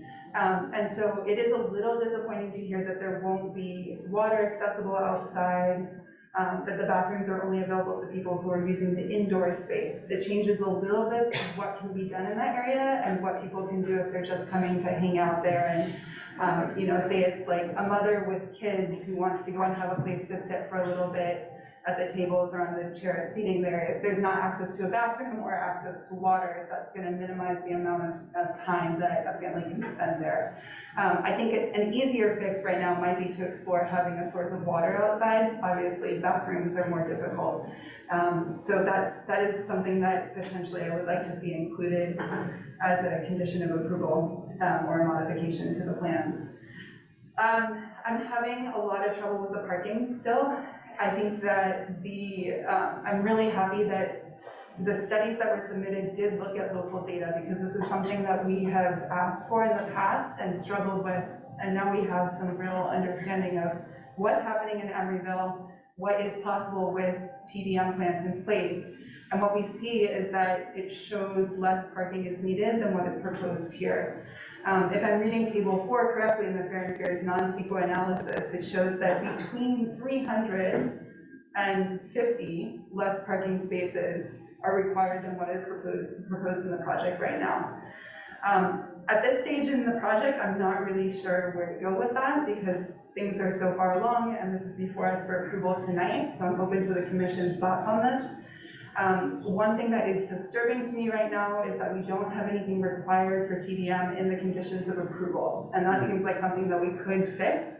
I really appreciated the thought of putting in a shuttle service, for example, because that does seem like it's an amenity that would be helpful to people who are working in that area. Ideally, we want to open it up to the public. I understand that's a lot more complicated, but just getting something on paper that will happen in the future would really help assuage some of my fears about the amount of traffic that's coming in as a result of the project. I mentioned a bike share station. Again, I don't know if there's anything we can put on paper about that tonight, but I do think, I just took a quick look at the Bay Wheels site before this, and there is no bike station in that area, so I think it would really be helpful for employees that are working there, as well as people who are living in the area, to have an additional station if we can identify space. I'd be interested to know if you have any thoughts of where, relative to the project, would be a good spot for that. I appreciated the response about trees. I think the point that I want to make is that there is going to be a net loss in trunk size and canopy, and hopefully that will grow back stronger and better in the future, because we know that some of the trees are not in good condition, but it will take a little while. So I would encourage the landscape architects working on this to really try and go for the maximum possible, so that we get that shading effect earlier on and don't need to wait 10 years to grow back the same amount of shade that the city is experiencing right now from the trees. And then just to follow up on the community room, I agree with Commissioner Henry that you can layer different uses in there, but I do think that you should really seriously take into account the possible uses that were stated by the city, including mirrors and a projector, and having blinds to close the glass windows so that you can actually see the projection, just to think through the flexibility, because that's really going to make or break the amount of people that can use that space and appreciate it. I think I'm going to stop there. Thanks. Awesome, thank you so much. And Commissioner Rex. Thanks for the presentations. I want to start off by reiterating what has been said a few times now, that the community room adjustments that we've seen are pretty positive. The further exploration of how to make that more flexible space is, of course, pretty crucial. I share the concern about the squeezing of the trucks. I'm not a truck driver, but I do know that trucks that have too difficult a time getting through an area can be incredibly disruptive. And so having a trucking path that's a super tight squeeze that goes through some pedestrian right-of-way could end up being disruptive quite a bit of the time. I don't have any suggestions of how to fix it, unfortunately. I just want to say one more time that I think major parking structures should have phases. I hope that someday we will have approved the last major parking structure that is not, that doesn't have a combination of a plan that shows how usage of that structure for single occupant vehicles will be people will be presented with better alternatives, et cetera, anything that reduces that, plus a plan that, looks at that structure and says, well, what do we do if we're successful at reducing demand? As I said at the last meeting about this, there's a bunch of different ways to approach that. And though you could take the same structure and put it in a different part of the city, and the priorities of what you might want to accomplish with those phasings might be different, but literally any plan is better than none. And I really hope someday that that is just sort of a standard thing, not just here, but in general, because we keep building these things and we know that they have a short future for their initial design, and we're really hoping to get to the end of that short future as soon as possible and not have to knock down a bunch of buildings. Those are my comments. Thank you. Thank you so much, Commissioner Bex and all commissioners. Now it's my turn. Thank you so much for changes you made. You listened to us partially. And I think this committee is, as the Commissioner Chair mentioned, is good to have some sort of access to the bathroom from lobby, or we can solve it somehow, that people who are not part of the class and enjoying the space that you provided, they can use these bathrooms. And I think architecturally it's possible. That's one point. The other parts I'm pretty fine with it, except the truck portion that other commissioners mentioned, which I will let you to figure that out. My main concern, which I personally talked about it a couple of times, is the south and north view of the parking garage. And I personally asked for renderings that show me how it's gonna look like. We provided a rendering further from the parking that doesn't show how it looks, and that's the face of our city. Emeryville has been seen from that highway, and that's the main building that you're building. That is a huge structure of parking garage, and we don't have a rendering for it. And I personally asked it 3 times. We don't have renderings, and you mentioned that the speed is high. The speed is not high on that highway. If you have driven that highway, it's very slow in a couple of hours of the day, and I cannot support this project because you didn't provide the things that I personally asked myself. Other than that, everything is fine. I would like to have the other commissioners' input about this south and west of the parking garage and go from there. Thank you.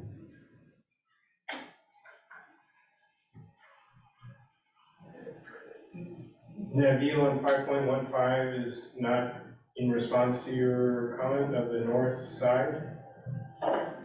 It shows the north side of the garage and then the west side partially. 5.15.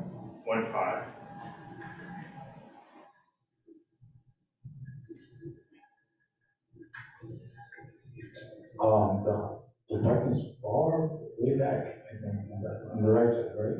No, the left view is the north face of the garage. I still don't see the south side of the garage. Oh, no, it doesn't show the south, but it shows the north. Right. And my concern was the staircase that we have over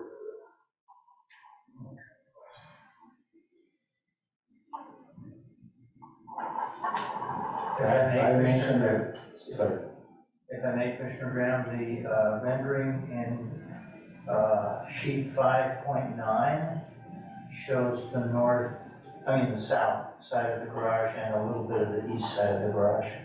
So that portion doesn't show the staircase, so the renderings are not matching. Somehow, on some photo, the staircase is exposed, on the other rendering, it's not exposed. I cannot decide on this, Well, the staircase is on the southwest and northeast corner, so it wouldn't show up in that rendering that Charlie just mentioned. The southeast corner, there's no stair. See, it's on the southwest corner, it's shown there as the tower. Exactly. And then on the highway view, it is shown. So I don't see that power in other renderings. It seems these renderings are not matching, and I cannot decide on something that you don't show me. And on 5.14, you just show the first one facilities, and that's a very, very important view of the Emeryville. Vice Chair Graham? All right. Yes. These are not, well, there are elevations, not necessarily renderings, on sheets 4.2 and 4.3, showing, I believe, all four sides of the garage. And there is a rendering on sheet 4.2 that says screening concept. I'm not sure which side that is. I guess that's the north side.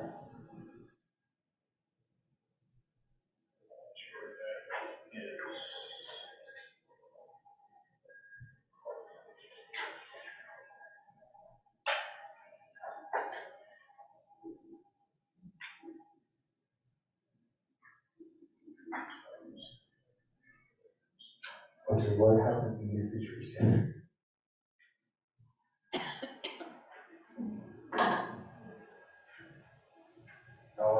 Are you indicating that you would like the applicant to provide some different drawings? And if you are, it would be helpful to know exactly what drawings you're looking for. Yes, we are looking for renderings that show the whole building in the from the highway, from both sides.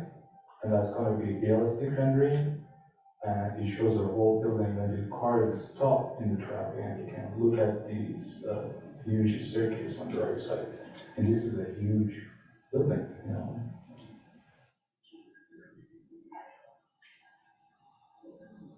Well, I guess. It depends on how the rest of the commission feels, I Yes. guess. Right. Yes, at the end, I would like to know everybody of me. Go ahead. Yes. I don't have great concerns about this. I would say that if a commissioner wants to make a motion and there's a second for the motion, that can be debated and voted on. Or there's also, well, yeah, we go that route, see what happens. So we go for roll call, right? Well, first somebody has to make a motion. I'll move the resolution. Second. I'd like to make a substitute motion to include in the conditions of approval a water fountain outside at the barbecue area, and then also inclusion of a TDM plan that includes the shuttle service for employees. If you'd like to make that a friendly amendment, I would accept that. Yeah, just a minute. Thank you. Amendment require a second? Yeah, you need to second your, yes, please. You said. Well, You were second. no, the maker of the motion needs to accept the amendment, and then the seconder of the motion also needs to accept it. I see. So do you both accept it? Okay, yes, I'll accept that. Yes. So add a water fountain outside and a TDM plan that includes a shuttle? Get that? Okay. So you might ask if there's any further discussion of the motion? Are you ready to vote on this motion? Yes, okay, just to clarify, the motion by Commissioner Martinez, seconded by Commissioner Henry, with a friendly amendment by Commissioner Chafe that was accepted by the maker and seconder of the motion to add water fountains in the Hopeless area outside the community room, and to add a TDM plan that includes a shuttle service, correct? All right, on that motion, Commissioner Chafe? Aye. Commissioner Henry? All right, Commissioner Martinez? Aye. Commissioner Ming is recused. Commissioner Wax? Aye. Vice Chair Graham? Aye. And Chair Keatsoni is also recused. So 5 ayes, the motion is approved, the application is approved with the additional conditions that were added by the commission. and this decision is appealable to the city council within 15 days. Thank you so much.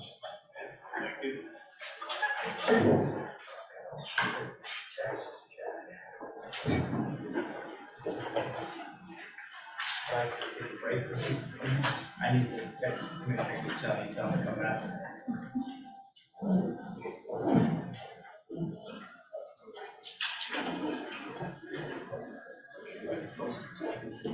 Yeah, if you want to answer briefly, that's. So, item 8.3 has been approved at 8:30 and it was decided. Thank you.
Okay, are we ready to resume? All right, at this point, we just have the commissioner comments remaining, and I would like to lead off with a resolution that we have for you, Charlie. You have a copy of it. Wait, that's not on the agenda. No, it's in the comments. Very long commissioner comments this evening. I approved. Oh, really? Yes, you did. Oh, my God. Okay, Charlie, so, the resolution is, resolution of the planning commission of the city of Emeryville expressing the commission's sincere appreciation to Charlie S. Bryant for his 23 years of outstanding service to the city of Emeryville. Whereas Charles S. Bryant, Charlie has worked for the city of Emeryville since the year 2000, initially as planning and building director and later as community development director. And whereas Charlie has guided Emeryville through many key projects that were significant in transforming Emeryville into the city it is today, including but not limited to the 2009 update of the general plan, the Marketplace PUD, the South Bayfront Bridgeport and Landing Park, and the Sherwin-Williams PUD, among many others. And whereas Charlie's breadth and depth of knowledge about the city of Emeryville and its history has been an important source of information and entertainment for many slates of planning commissioners, and whereas Charlie's boundless dedication and relentless endeavors have not only enriched the urban fabric of Emeryville's community, but have also inspired and guided countless colleagues, emerging professionals, and community members, leaving a lasting legacy for generations to come. And whereas Charlie has encountered at least 4 city attorneys in the past 4 years and has to deal with the fallout of having 4 different legal styles in a short amount of time, and also whereas Charlie has acted with patience and kindness in welcoming the most recent special counsel into the community development department with open arms, and whereas without Charlie's experience, leadership, knowledge, strong analysis, and his in-depth understanding of many ever-changing regulations, city, state, and federal, the work of Emeryville's Planning Commission would have been significantly more difficult. And whereas, while out on monthly bowling sessions with staff, Charlie has been known to celebrate a strike by doing a jig. And whereas Charlie has done all of these things and many more with grace, responsiveness, comprehensive expertise, reliability, and a warm geniality, always making it look easy. And whereas the end result of all of these things, and many more are not listed, is a more livable city, touching many lives. And whereas another end result is that thanks to Charlie, Emeryville has shown itself as a shining example of how to do development right. And whereas Charlie is leaving some big shoes to fill and will be greatly missed, now therefore be it resolved that the Planning Commission hereby expresses its sincere appreciation to Charles S. Bryant for his outstanding service to the city of Emeryville and its citizens, and wishes him the best of luck in all his future endeavors. We have been honored to work with you, Charlie. May the road ahead rise up to meet you. Approved by the Planning Commission of the city of Emeryville at a regularly held meeting on Thursday, August 24th, 2023. Thank you. Very much. That last line sounds Irish. And I suspect it may have come from my wife, who I wondered why she was lurking in the background at the Zoom meeting this entire evening. Commissioners, will you accept a short public comment on this subject? I think this is relatively informal at this point, so yes. I'm Jeff Sears, a partner with Wareham Development, and I will be brief, but I will say our experience with Charlie has been anything but. We've interacted with him for his full 23 years. It's amazing that he has a 23-year-old tie that hasn't been so stained that he can still wear it. That's part of the care that Charlie brings to his work.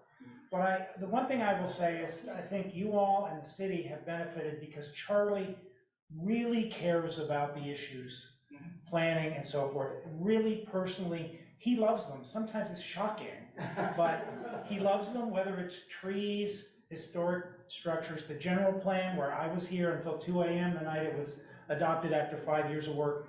I think the care is really the thing that's made a difference over all the different issues.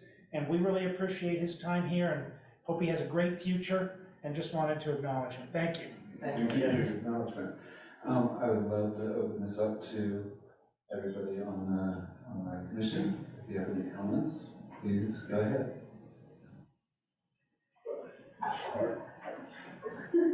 Thank you, Mr. Chair. I was writing down some descriptors of Charlie, everything I could think of, but I think something from a proclamation really rounds out my experience with you, which is warm geniality. But really, that's just the surface. with you, Charlie, because you're so knowledgeable, and I think you're so generous with your knowledge. I'm sorry, I'm getting a little choked up, because I really miss having you around. You really do inject a kindness and care into everything that you do, and the communities. One thing I try to instill in my children is always leave a place better than you found it, and I think that you've really done that with great care in our community. So, big shoes to fill when you leave, and thank you for everything that you've showed to us. I hope that you will remain a feature in our community, even if you're no longer on the payroll. Eventually, I look forward to seeing you when I'm walking my dog in the morning, right around 8:45. I can see someone in a bright yellow vest coming down one of our well-crafted bike boulevards where I live. Not sure I'm still gonna be getting up that early. I'll try. Well, then I'll come out later for my walk to see you at that time. But thank you for making Emeryville come to be the beautiful and connected place that it is now. And your legacy will go on into the future as it becomes even better because of you. Thank you, Diane. It's been such a pleasure working with you on both the council and now the commission. I'll miss this. Commissioner May? So I met Charlie just a month ago, and then I did the interview here. I'm so grateful to meet you and for all the onboarding process. And I recently learned you also have an architecture degree, which is really cool. I think you are such a role model, even though I'm getting started to know you from a month ago. Thank you very much. Thank you. So I appreciate, first off, that our audience member stayed through the meeting to make a statement and express the richness of his experience and his company's experience over many years, because I think that says a lot about Charlie. I moved to Emeryville in '94, and I used to walk down, I was on the other, not far off San Pablo, I used to walk down 59th Street and just walk across the tracks to get to the bus. Transway bus, which was more on Powell and on the other side of the highway. At that time, there was nothing there. You know, just the whole area was all open. And now so many of those areas are all filled. And Emeryville is such a different kind of place with a lot of richness, and you know, the bike path, pedestrian path, all those things have come to fruition in the time that you've been here. And so it's an amazing change of a place, and it's very much to your credit that you've shepherded these things through. And I think the fact that you're amiable is only part of the story, because in order to be a good planning director, you also have to be tough. And you have to be willing to, you know, hold the line when it needs to be held, and you have to be able to make those points as well. So I think you've done it incredibly well, and it's been great seeing the development of the city, and that's a legacy. You know, you can look back and just say, you know, how many things have taken the shape they've taken because of the touch that you've applied to the place. So thank you. Thank you, I appreciate that.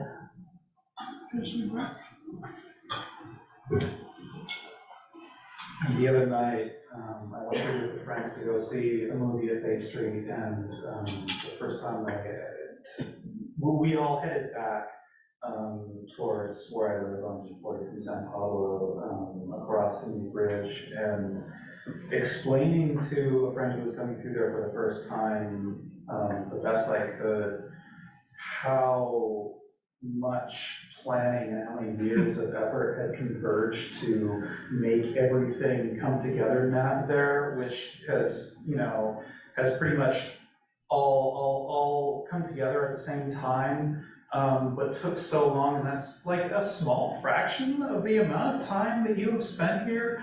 But seeing a project like that come together, a collection of projects like that come together it like fills me with so much civic pride, and like, I am so grateful for the kind of city that, you know, I get to sit in this chair, being planning commissioner for, because so much amazing work has been done by people over the course of your tenure, and like, you know, of course, we're saying goodbye to a great leader and also someone, and I don't like super thrive in formal environments, and I've always found you to be a great and welcoming and helpful and knowledgeable presence.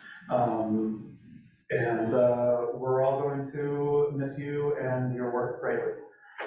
Thank you. Commissioner Chin?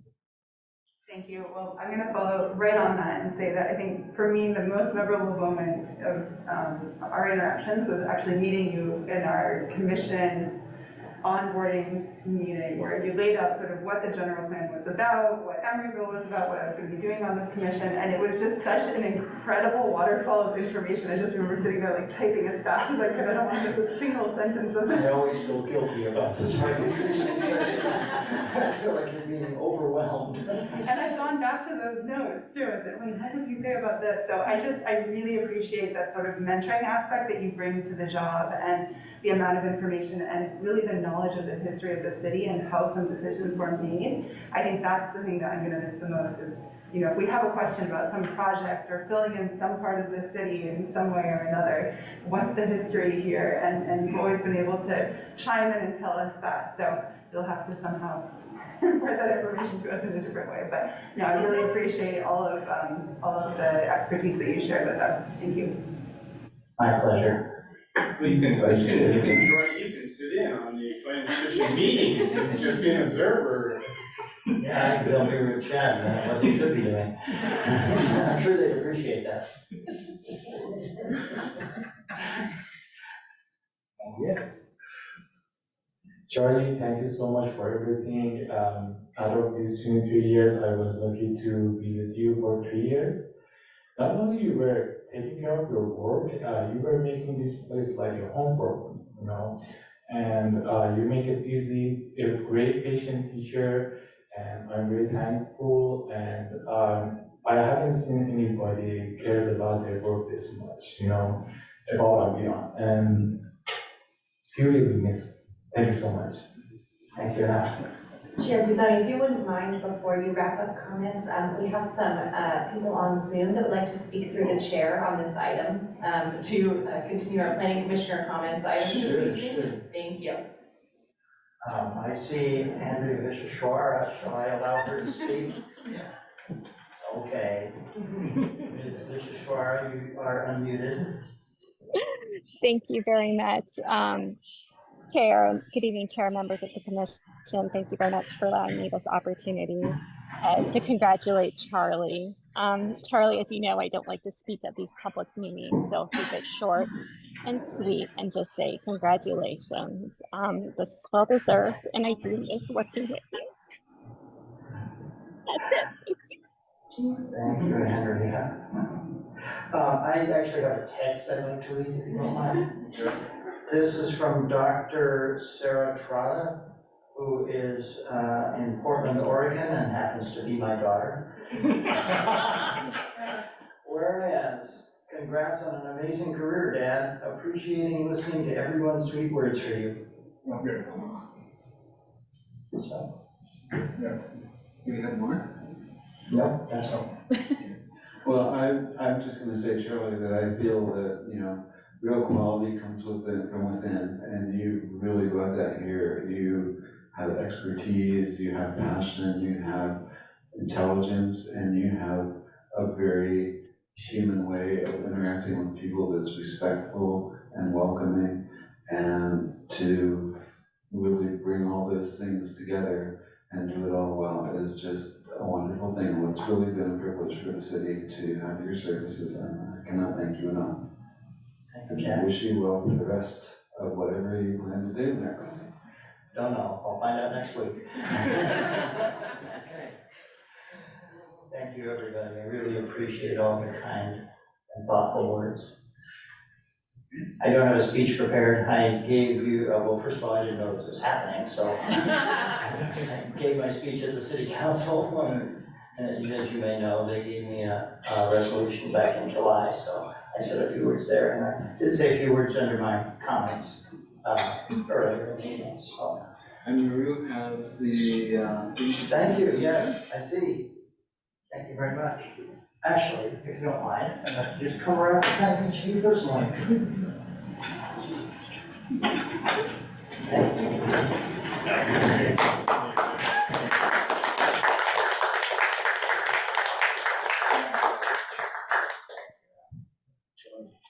and actually, if somebody wants to do it, yeah, Charlie, you wanna come up here and take a picture? Take a picture, that'd be great. Sure. So I- We should move together, I think.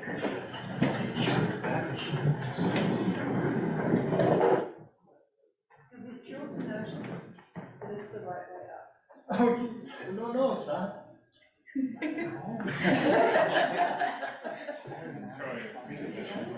That's right. There you go.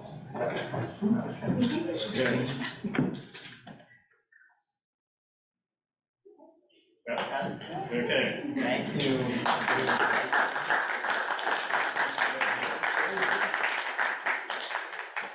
Maru, will you be able to send that to all of us without it being a Brown Act violation or anything?